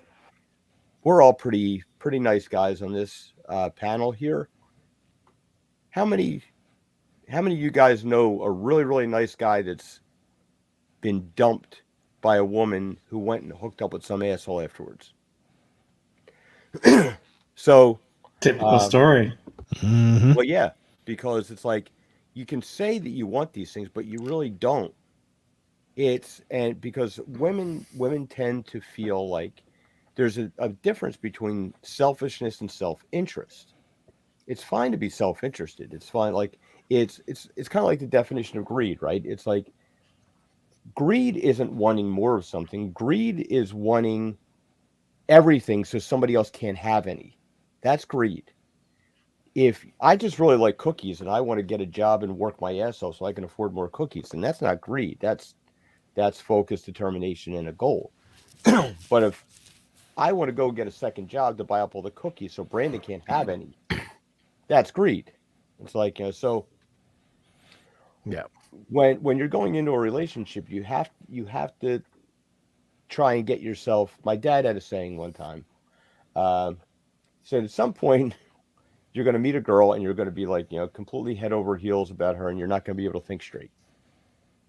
Picture her sitting on a toilet and she'll become very human all of a sudden. And Oh yeah. you have to think like that. You have to think that like this is not like God's gift to me. It's like this is someone who's got ups and downs and things. And if you can grow together, if you can find some common ground, I never ever give advice on what to do. All I ever tell people is what not to do. Because I've never done anything right, but God knows I've made a lot of mistakes. And I try to share those mistakes with everybody. So hopefully, maybe they won't make the same ones. Probably make different ones, but not the same ones. So don't have the expectation. And what I also find is like, it can kind of be summed up with like bridezillas. Your wedding day, expect that it's going to go wrong. And if you do that and you kind of take that idea in life, that whatever happens, you're just going to adjust to it and adapt to it because you're not going to control it. And especially when you have children, because this is the thing that happens too. And little girls watch fairy tales and they expect that fairy tale, then the fairy tale doesn't happen and they're mad. They expect everything to stay the same and to have that same kind of passion and so forth. And when kids come along, first thing I tell everybody is like that you're going to hate each other for that first year. You can do things exactly the same way your wife does, but it's wrong. The exact same way, the exact same order, everything's the same, but you're wrong. Don't try to argue because don't try and argue because it's not going to work. Then it gets to be about a year when the kid starts to become a little bit self-sufficient. And I remember, like, there was this time when my son, like, he had a spoon and he stuck it in his applesauce and he stuck it in his mouth and he laughed and we laughed. It was like, wow, that's weird. It's been about a year since we actually laughed and had anything besides hallway sex. You know what hallway sex is, right? You walk you pass each other in the hallway, you say fuck you, and they fuck you too. It's like, that's hallway sex. And the baby's made. Yeah. I'll make this sacrifice. But yeah, it's hard work. It's not something that's going to come naturally. And keep in mind that the thing that you think is going to be the solution is probably not the solution. And many times, the solution is the exact opposite of what you think the solution should be. So that's pretty much it for me. Wise word from Uncle Andy, or as I should say, Graybush. Well done, Brandon. Anything that you want to mention on this? Your thoughts on this? No. Well, let's see. Love is... It definitely is work. It's everything that's mentioned in 1 Corinthians chapter 13, verse 4 through 7. It is all those things. And all the wisdom that has been dropped tonight is stuff that I wish that I would have known. I can tell you that for myself, I'm on my second marriage, but the second time around for me is like the first time around. It's so much better. It's how it should have gone. But both my wife and I, this is our second marriage together, or the second time we've been married. Had we not gone through our first one with the way that we both did, because we both had spouses that ended up cheating on us and causing all sorts of havoc and things like that. I was married to mine for 5. She was married to hers for about 10, I believe. But we've been married now for almost 10 years. So because we have some commonality with how things went down with our first ones, the second one has been so much easier. We both have our mutual interests together, and we do those things. There are certain things that she's really good at and likes to do, and I try to go and help her when I can. And there are just some things that I don't have those interests in, and she knows that, but she's okay with that, and vice versa. Like doing this. She encouraged me to try to do this, years ago, back in like 2015, and I didn't do it. And now that I've done it, I've enjoyed this immensely, but there's also a time when you can get too involved with something, like our work, trying to make a successful YouTube or Rumble presence. That can overdo it. So it's trying to find the right balance with everything to make it work. And between the two of us, as I said, we both agree that we had to go through our experiences with our first spouse, the good things and the bad things, in order to be prepared for us to meet and make a success out of our second marriage, and have it be the last one that either of us will ever do. And I got lucky. I got a red-haired lady, and holy crap, she she still knows how to light the old fire there, and and all that. So I really moved up the ladder between my first wife and my second. It's hard to do, but as far as if I was going to give advice to any younger man out there that is still single, you never know when love is going to strike.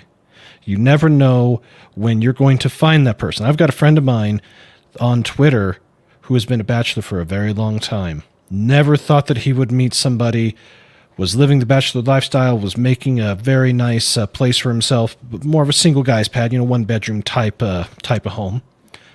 Well, he met a woman at the gym, because that's one of the things that he likes to do. Besides, the geek nerd side of him, he's also, as he puts it, he's jock nerdy.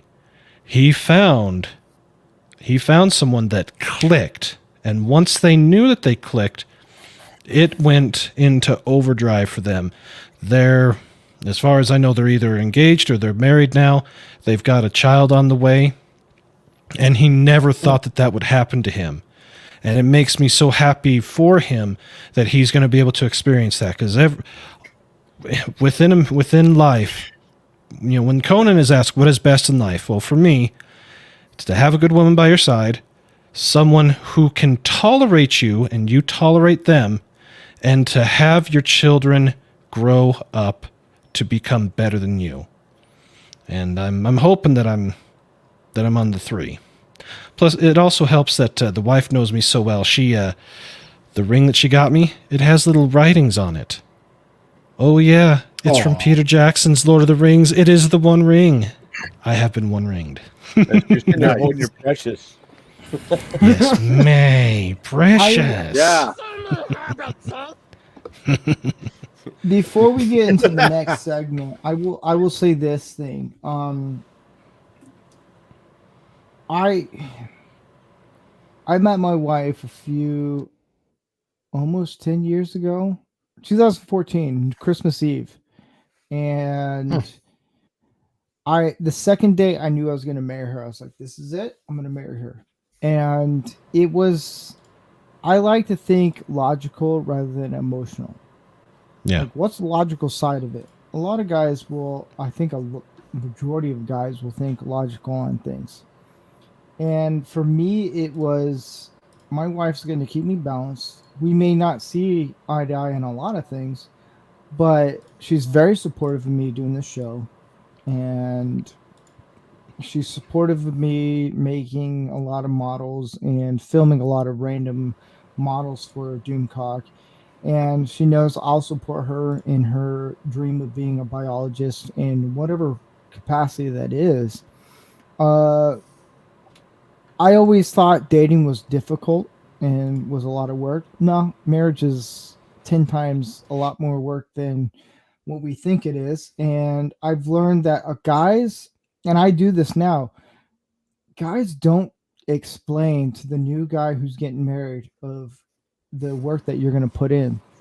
Because I think that has to, and I've learned that now is it's every guy who's married has a different outlook of marriage, and their way of doing marriage is going to be a lot different than what other guys is.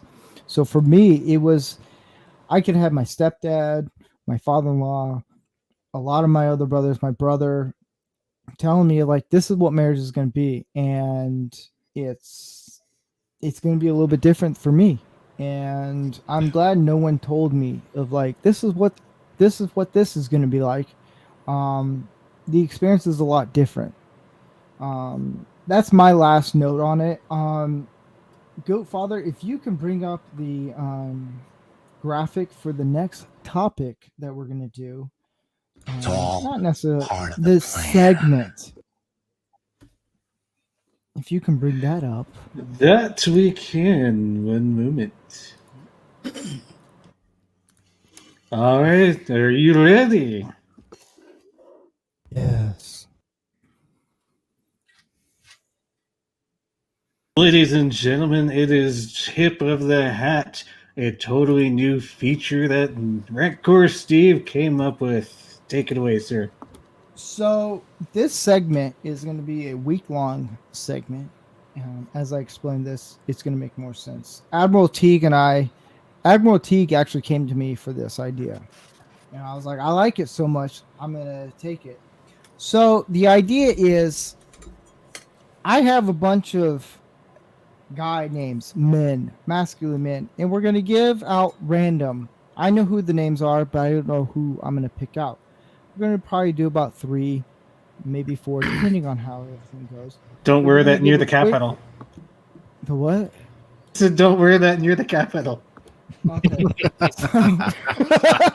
So I have this Viking helmet upside down, and we're gonna give a short take, a positive. I think a lot of guys need a positive reinforcement of what masculinity is.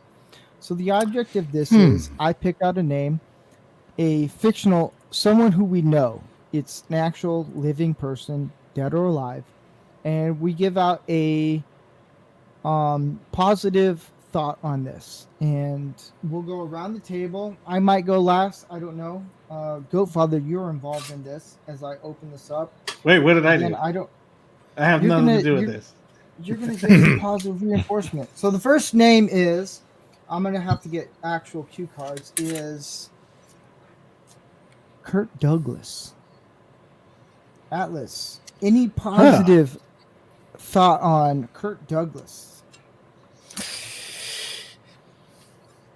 Hmm. That is not the answer we're looking for. Dude knows how to act. I'll tell you, man, no matter what the role, I think he just puts everything into it. And he's just fun, no matter what movie he's in. Andy, what would be your quick thought on Kurt Douglas? Kirk Oh, now I Douglas, remember. Kirk Douglas was an acrobat and very physically fit and muscular in a time when most celebrities weren't.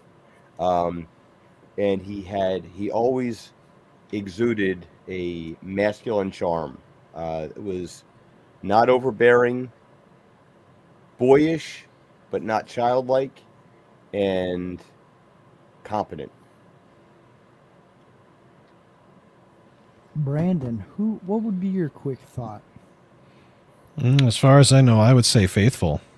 He stuck with his wife when people were built differently back in the time that he was born in 1916. As far as I'm aware, he was married to one wife only.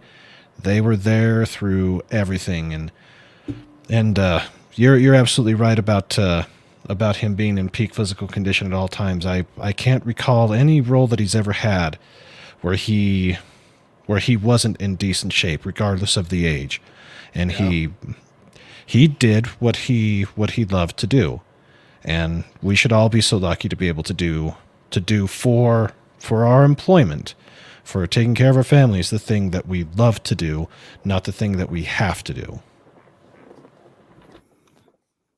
Franny, what would be your quick? I judge him by his offspring, by the progeny he helped create.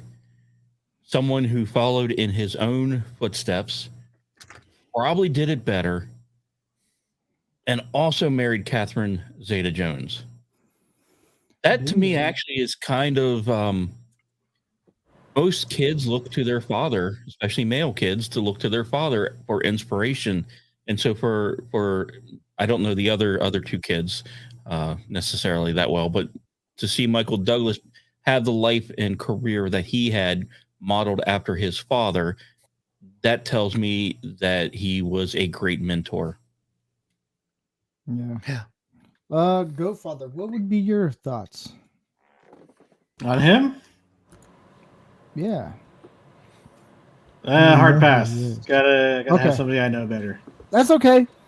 Some of the names on here, some people may or may not know. Kirk Douglas to me is kind of the old school dad. The I will discipline my son, mold him in a way where you see Michael Douglas be the man. He kind of mirror image of his own dad. Kirk Douglas was never afraid to discipline his own kids, especially Michael Douglas. And I think if a man who's going to be a father, I always say a dad is a little bit different than being a father. A father, it takes a lot of work, and I think he really shows that. And he's fit, and he doesn't he never shined away from being who he was. And I think if a man is willing to put the effort in, he shouldn't be afraid of who he is. So on that note, we'll do another one. I'm gonna get bigger cue cards. This was I didn't have time to actually write this all down, so I did them all. I love this one. All right, the next one is Mel Gibson. Atlas. Ooh. This one's my favorite one. Mel Gibson. Yeah. Wow. You know what? For all the flack that he's caught on over the years, and we know what he was extremely criticized for. I'm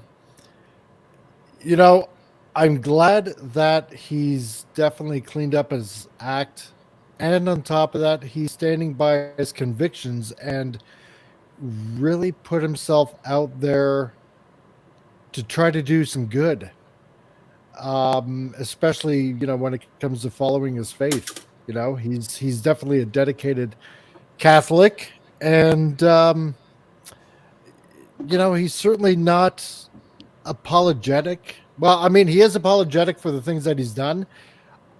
I think he's definitely made up for it in lots of ways. And he's just a determined guy that's just choosing to go forward, no matter what anybody says. Kudos to him. Andy, what are some positive masculine things about Mel Gibson?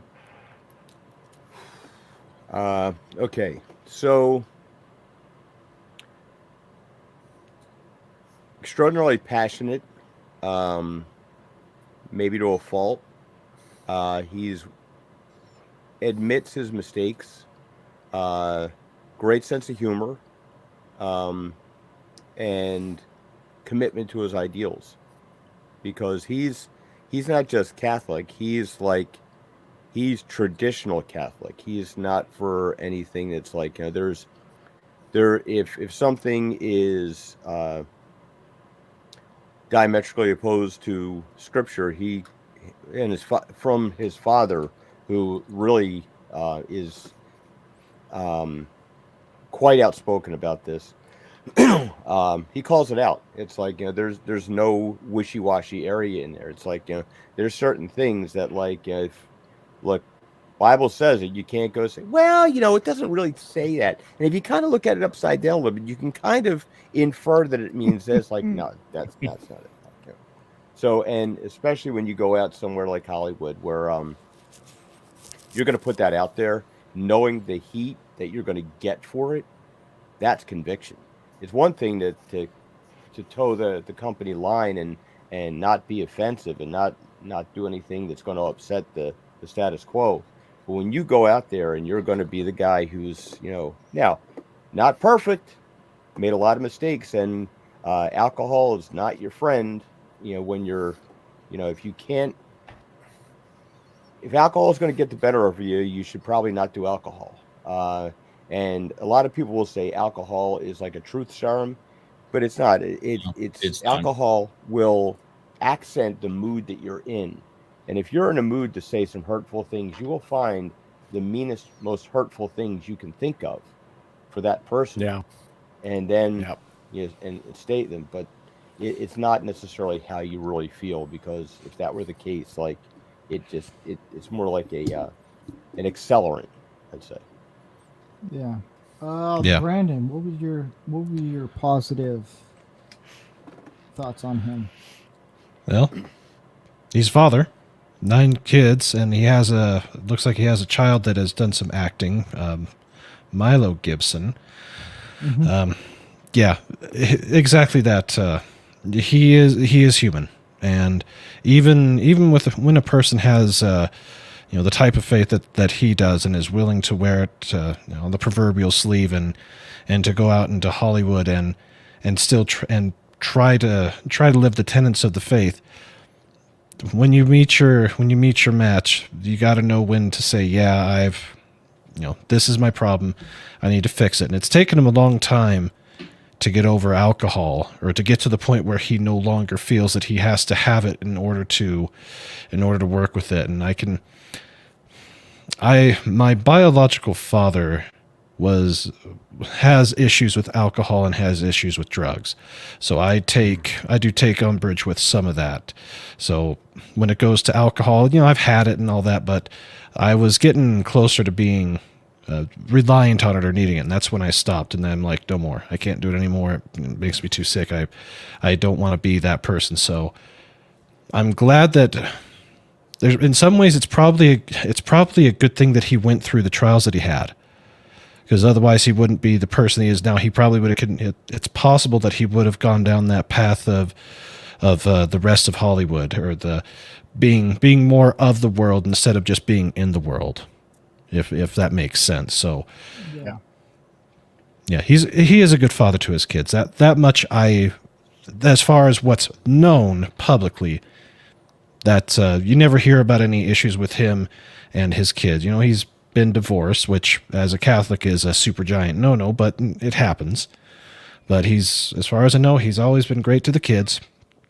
And when he has messed up, he does what he needs to do to correct it, first with himself and with God, and then second with his family and his kids, and then third with everybody else. And I think he's done it. And there shouldn't be anybody out there in Hollywood that gives him any type of flack. They are in absolute no position to talk about any of that.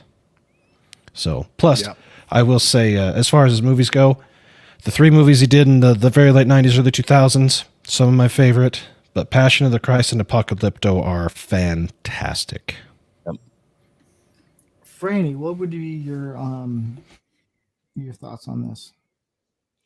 When I think Mel Gibson, I think everyone on this panel, all of us, and I would wager at least half the people that I know in chat have an artistic ability about them. That man loves art, whether it's acting, directing, producing. We all on this panel have our own personal preferences of whether, our own intention of art, whatever form it takes. We want to be the best that we can be at it. And when I look at Mel Gibson's artwork of his acting and his directing and everything, that is a man who's trying to make the best product that he can possibly make. And I think many of us on this panel, in our own personal endeavors, do the same thing. So for me, when I think Mel Gibson, I think of all of us just trying to do the best that we are capable of doing and trying to achieve goals that maybe we weren't sure we could reach, but eventually get to. Go Father. Anything you want to say? Not really at the moment. So for me, Mel Gibson is a very personal one for me. I've actually met him, and I looked up his son. I've met his son before. I didn't know that was his son. Oh, whatever, Andy. Go make a doll. We do a little name dropping. But You no, guys I have it. oh my! I'm sorry. I worked in Hollywood for 10 years. Oh, yeah, there we go. There's a clown. Yeah, But no, listen, I worked in supermarkets for 70 years.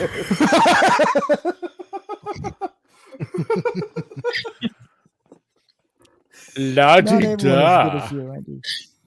So it's for Mel Gibson. I lived in a broken home family. I lived in just poor, just down in the dumps. But looking at Mel Gibson, even with his faults, seeing how he approaches even Hollywood itself and life, he really does put God first, his family, and then everyone else. And I think for men, we need to evaluate whether you're religious or not, whether you believe in God or whatever you believe in, you need to put that first, your family, and then everyone else, because everyone else doesn't really matter. It's mainly the first two, because everyone else can change throughout time. And Mel Gibson is not afraid of what he has to say. Not a lot of people. He's coming back. A lot of people are slowly getting back to liking him, but he's never changed. He's always been, this is who I am. This is what you're gonna get.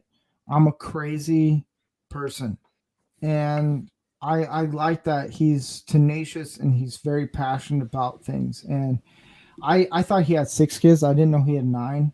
Holy shit! Wow. And it's his life story is a good implement of, if you want to get into a career, keep it private. He's never really been, this is my family, like all in the spotlight. It's very much private, and I like that. I don't think a man should make everything in his life public. I think a man should keep a lot, especially his family, private. That's why I never show my wife on Twitter or anything. It's very much like it's kept secret. I don't want anyone to know who my wife is, not because it's like I don't want to know her. I don't want people to know her, but it's like I respect her. I don't want to. And I told her this. I was like, you know what? I'm doing a show that's going to get a lot of backlash one day, and I don't want you involved because I value you. And I appreciate what Mel Gibson does. He is pretty much the father figure that I grew up on. And yeah, it was pretty cool meeting Mel Gibson. I acted like a little schoolgirl, even though I met George Lucas. I was like, I've been a big fan of yours, and we had a good conversation. I never got any of the racist or any of the misogynistic things from him. It was very much, I got the passion of film in him and the passion of what it is to be a man. And I still appreciate what he does. I can't wait for Passion of Christ 2. I love everything he does. And even when he's on Continental, the show, when it comes out, I can't wait to see it. So on that note, we're going to get to the last and final name. I also liked him in Chicken Run. Chicken Run? Yeah. So the next person, we have Kurt Russell. Ooh. That's our last name. We're going to do 3. And this segment is mainly to uplift men. I just dropped it in there, but I'll pick it out. But this segment is to uplift men, and especially guys, and to be men. And society doesn't really give a positive outlook on men. It's not a fun thing to be men. We get overlooked a lot. And Admiral Teague and I talked about this, and we wanted to make a positive outlook on men. And I was like, dude, this is great. He was like, how about we just do like movie characters and TV characters? And I was like, how about we do realistic people that we can actually look up to? And he liked it, and I was like, dude, let's go with it. This is going to be, I don't know how long this segment's going to last, but it's going to last a long time. There's a lot of people we can add into it. But yeah, Kurt Russell. Atlas, what is your opinion of Kurt Russell? Your positive outlook. My positive outlook on Kurt Russell. You know what? I like Kurt Russell. He's like this everyday guy, that you can just come up to, and it's like you can just become best buddies with him or something like that. He's got this extremely likable personality. Doesn't matter what he's playing. Could be the computer wore tennis shoes, or could be Big Trouble in Little China, or could be anything. Like, I mean, he's played so many different movies, but he always comes across, even if it's a tough guy or if it's just the normal Joe, he just comes off as this guy that you just want to be buds with. That's about it. Summing it right up. Brandon, what were your thoughts on positive outlook of Kurt Russell? I love this man. He is everything. He's everything that we should all aspire to be, as far as having success in work, enjoying what he does, and being able to keep things separate, especially in the modern age of Twitter and social media. Nobody. I won't say nobody, because you can't really. It's hard to just blanket everything, but he has struck the right balance. Just doing a quick read on him. He said he grew up with his parents being Republicans, but of course, being in a town full of Democrats, he said there's no real difference. And for the most part, he is right. So he has taken more of the libertarian stance, which not the most popular stance, but it's still a stance, and he has stuck with it through and through. You leave him alone, he'll leave you alone. You want guns? Great. You want to speak? Great. Basically, don't tread on me is his motto. And what I also like about him is, he is human like the rest of us. He has been divorced, but when he met Goldie, that was it. That clicked. That worked. And they have made it work through thick and thin all of these years. So, he obviously he obviously has his things that he's positive with, some things that he's maybe difficult with, but through and through, he's found a way to make it work. Plus, let's face it, the roles that he has taken range from the silly with the older Disney movies. I absolutely love those movies; they're great. Yeah. But then you also have him in The Thing, and that I only just saw that 2 years ago for the first time, and he is so good in it. He exemplifies professionalism. That's probably the best word I could probably give to him. A professional. Yep. Franny, what were your thoughts on Kurt Russell? I have two thoughts. The first, and if Ordy is still in chat, yes, I know. I loved him in Stargate. The first 5 minutes that he appears on film with the death of his son, I swear to you, if you told me that man actually lost his son at some point, I would believe you. His acting is perfect. And even though I identify more as Daniel Jackson, his Colonel O'Neill in that movie is freaking brilliant. But the second aspect is, as Brandon touched on, he's been with Goldie Hawn for 40 years. 40 years. Yep. He just turned 72. Yeah, that's hard to do outside of Hollywood. He has somehow done it in that Hollywood environment. And I don't care if there's any rumors or this or that they they're still together. that means that man knows what we were talking about tonight, the relationship, love, and romance. He gets it. He knows it. And from that aspect, I admire that man greatly because he is living, dare I say it, the man lifestyle. Andy, what are some of your positive masculinity side of Kurt Russell?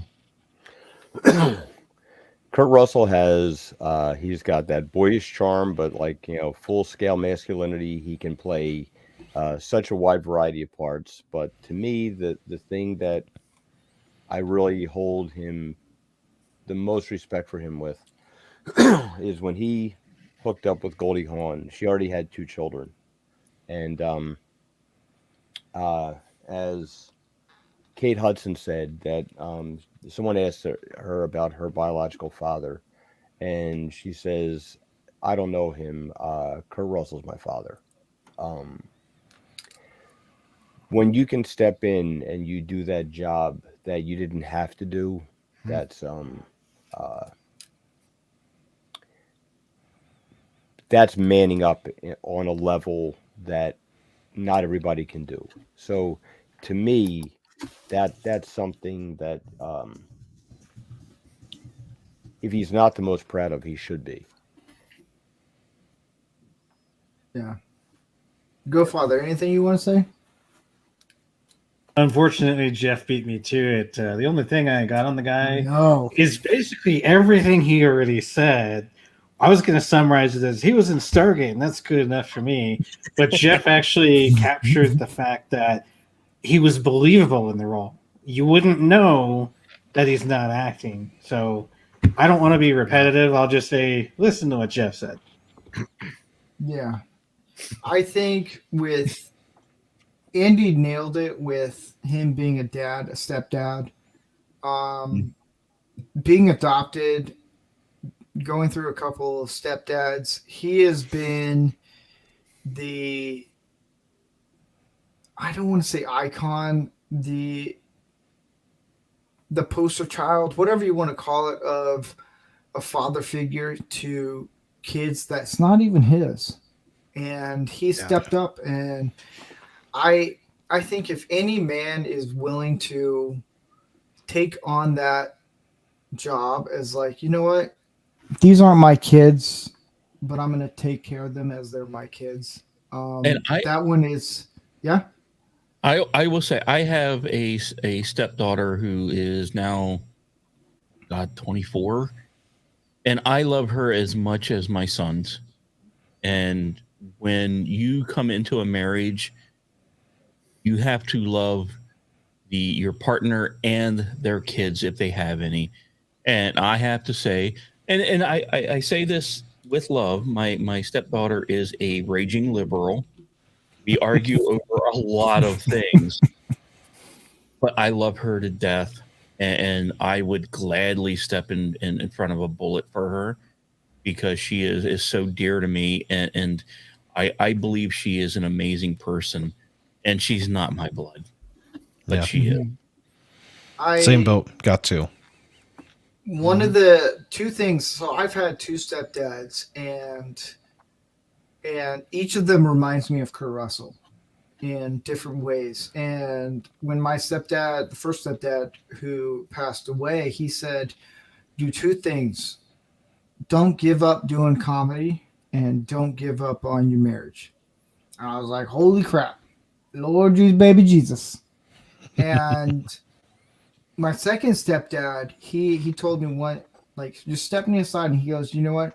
I'm glad I have at least a stepson, or a guy who I can call a son in some way that I can relate to, because his kids are not conservative as it's a stretch of the imagination." And just hearing that, to know that I can connect to another man in a way where it's like I can call you a dad, is it's pretty cool. And I think Kurt Russell, whenever you see him, you get, it's not just him doing a job. You get the persona of like, this is who he is.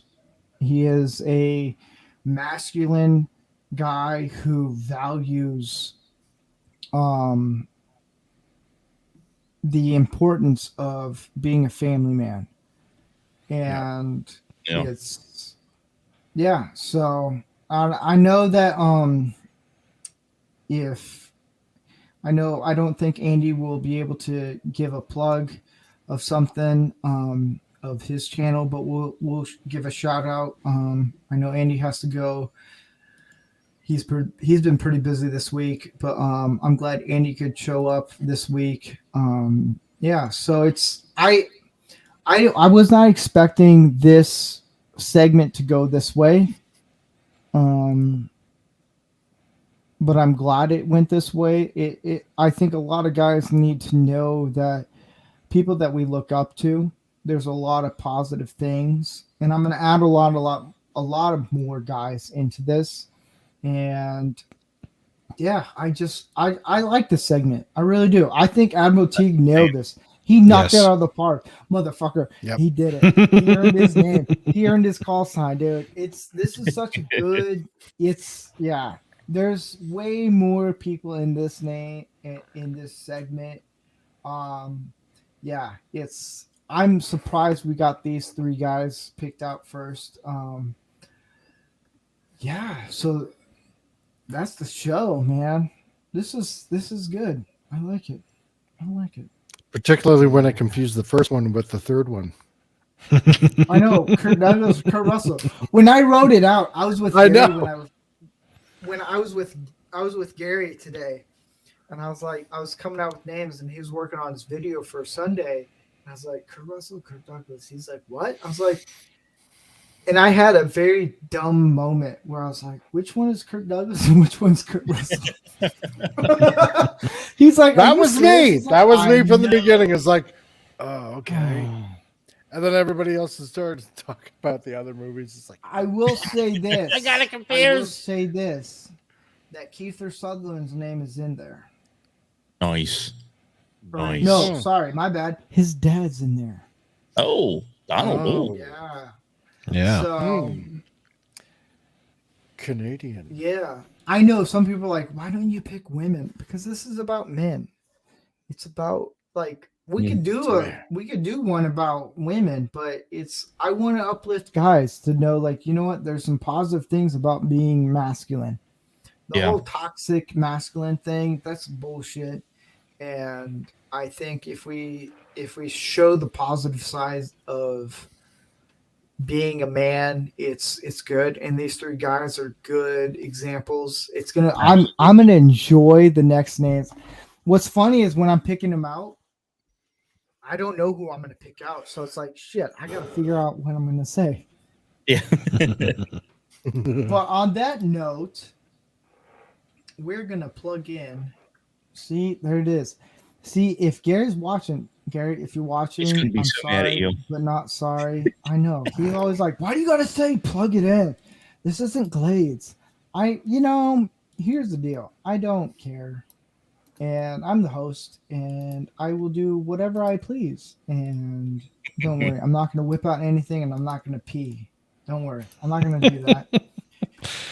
We're not that show. We're not that show. But if anyone wants to do that, that's some other site. I don't. Sorry, I couldn't resist it. Oh man. Oh, you guys are awesome. Atlas, is there anything you want to plug? Well, there's always something I can plug, I guess. Yeah, well, you guys. Exactly. You guys know me. On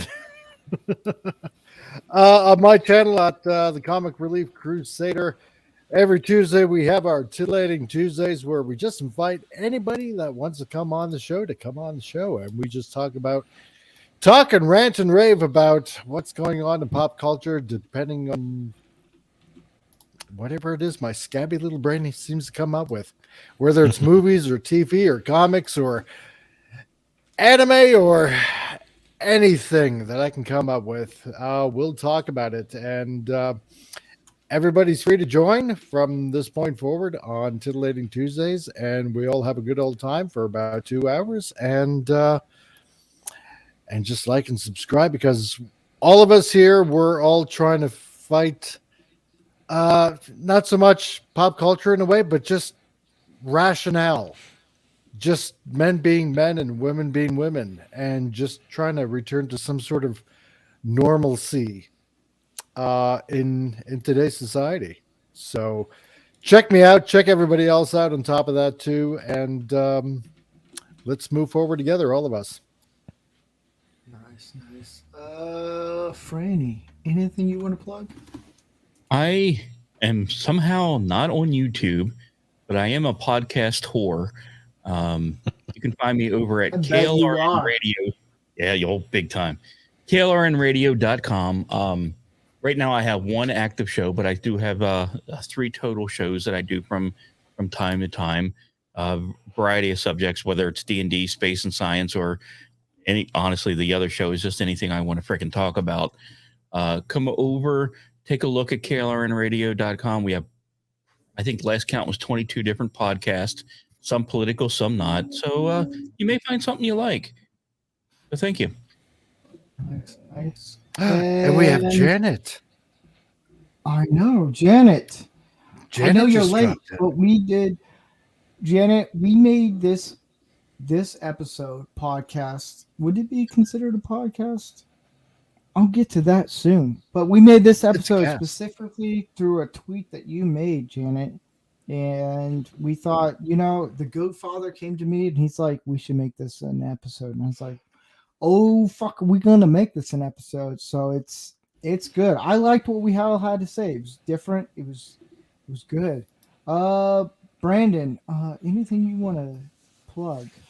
Yes. Well, I've got my own channel, Brandon the Anime Guy, where I primarily talk anime because it's a lot of fun. There's a lot of great stuff out there. It has a very long history, and it's just a lot of fun. Plus, I do like to talk gaming. I don't get political on my channel, but I do get political now and then on Twitter. In fact, my original account got banned for a few months because I told a senator that decided to switch parties in the state of Arizona that she couldn't be trusted, and that just like the one dude told Trump, "Don't trust China, China asshole." Yeah, that got me banned on my main account for 3 months, but I got it back. So if I do get political, that's where that happens. But I try to steer relatively clear of it. But my channel, I talk anime, I have fun, great guests, great people, and of course the Comic Relief Crusader. He absolutely loves his Transformers. I do. Yes, you do. Oh, so that's a hint, it sounds like. yes. Let's see. This month has been 90s anime month. We're going to finish it up strong, and at the very next week, we're going to take Wednesday, Thursday, and Friday, the last 3 days, and a few friends of mine that talk anime on the YouTubes and all that. We're going to build our 2000s anime list, and it's going to take 3 nights to do it. Each decade, there's more and more and more. 70s, about 50 shows. 80s, about 300. 90s, about 400. And I can see for the 2000s, the list is probably close to 600 shows. And then when we get into the 2010s, it's going to take a week to go through it. There's just so much more of it that's become available. So we go through it. We put what's on the list, what's good, what's not good, talk about it. The more common stuff, some of the more obscure stuff. And it has been very eye-opening to get back into this after being absent from it for 20 plus years. So we're going to get into the 2 decades that I know very little about, and it's going to be a whole lot of fun. So. Nice. Goat Father, anything you want to plug Nope. while you're trucking? I'm not doing it right now. I'm watching this shit. But nope. You guys can you guys are already on this channel. You can check us out at I almost said Goat Father YouTube channel. I do have a YouTube It's been channel. a long- I haven't uploaded anything yet. We'll have to get there in there. You can check us out on YouTube at Rancor Steve. This one, You can subscribe if you don't want to. That's okay. Oh, hold up. Um, Did you see that comment from Janet? Yeah, I sent her a message.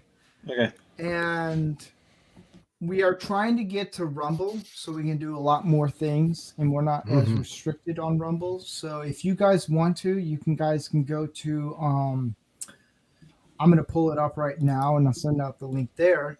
But I think it's just Rancor Steve on Rumble, or you can go here and subscribe. Yeah, and I know if the Goatfather can find me on Rumble. If not, I'll try to put it on I Twitter. can take a look. All right, cool. You can find me on Twitter at Brandon got it up there. Awesome. You can find me on Twitter at Rancor Steve, or here or Rumble, Rancor Steve. And we're trying to get to on Rumble so we can do a lot more things and be more free of doing a lot of things, because YouTube likes to constrict us with a lot of things. But yeah, starting next week, here's some new updates for you guys in the chat. Starting next week, we're gonna be doing 7 p.m. instead of 6 p.m. Just with my schedule and everything, it's going to be a lot easier for me to do 7 p.m. So it'll be 7 p.m. to 9 p.m. Pacific time. I don't know wherever you are in whatever state, country. It just moved up an hour. That's pretty much what it is. And who knows what we're going to talk about. We may talk about how to change a tire, how to I don't know, how to cook. That would be a good episode right there. Cooking? Yeah. But I want to thank all the panel, the producer, Goatfather. Dude, you're an awesome friend and you do an amazing work behind the scenes. Yeah, if you ever want to, I will say this, I know he never mentions it, but if you want to get a decal or a shirt made or whatever, you can talk to him. You can find him, Goatfather, on Twitter, and talk to him about doing a Rancor Steve decal or whatever, custom made of whatever you want. Go to him, talk to him. He's really good at what he does. I like to promote his stuff that he does, whether he likes it or not. Too bad, buddy. I want to thank Brandon, the anime guy, for coming on. You are awesome. Thank I love you. what you do. Mm-hmm. Go support these guys. These guys they do a lot of cool stuff. Mike, what he does on Tuesdays, it's fun. It's more relaxed. I laugh a lot of what he talks about. Franny, as I like to call it, or Jeff, it's really cool. He's got the podcast voice. It's really cool. I like it. Brandon, anime guy, if you're up late and he's on live, go watch his stuff. It's fun. So Yeah. on that note, we will be here next week, 7 p.m. Pacific time, which would be, I think, 10 p.m. Eastern time. Correct. Yeah, 10 p.m. Eastern time, Yes. 7 p.m. Pacific time. That's going to be the new time that we're going to do. We're going to have a new topic next week. We're going to have fun, guys. Thank you very much for everyone in the chat. This could not be done without you guys and everyone on the panel. You guys have a good weekend. Go watch John Wick 4. If you don't, I'll find you and I'll read you a bedtime story.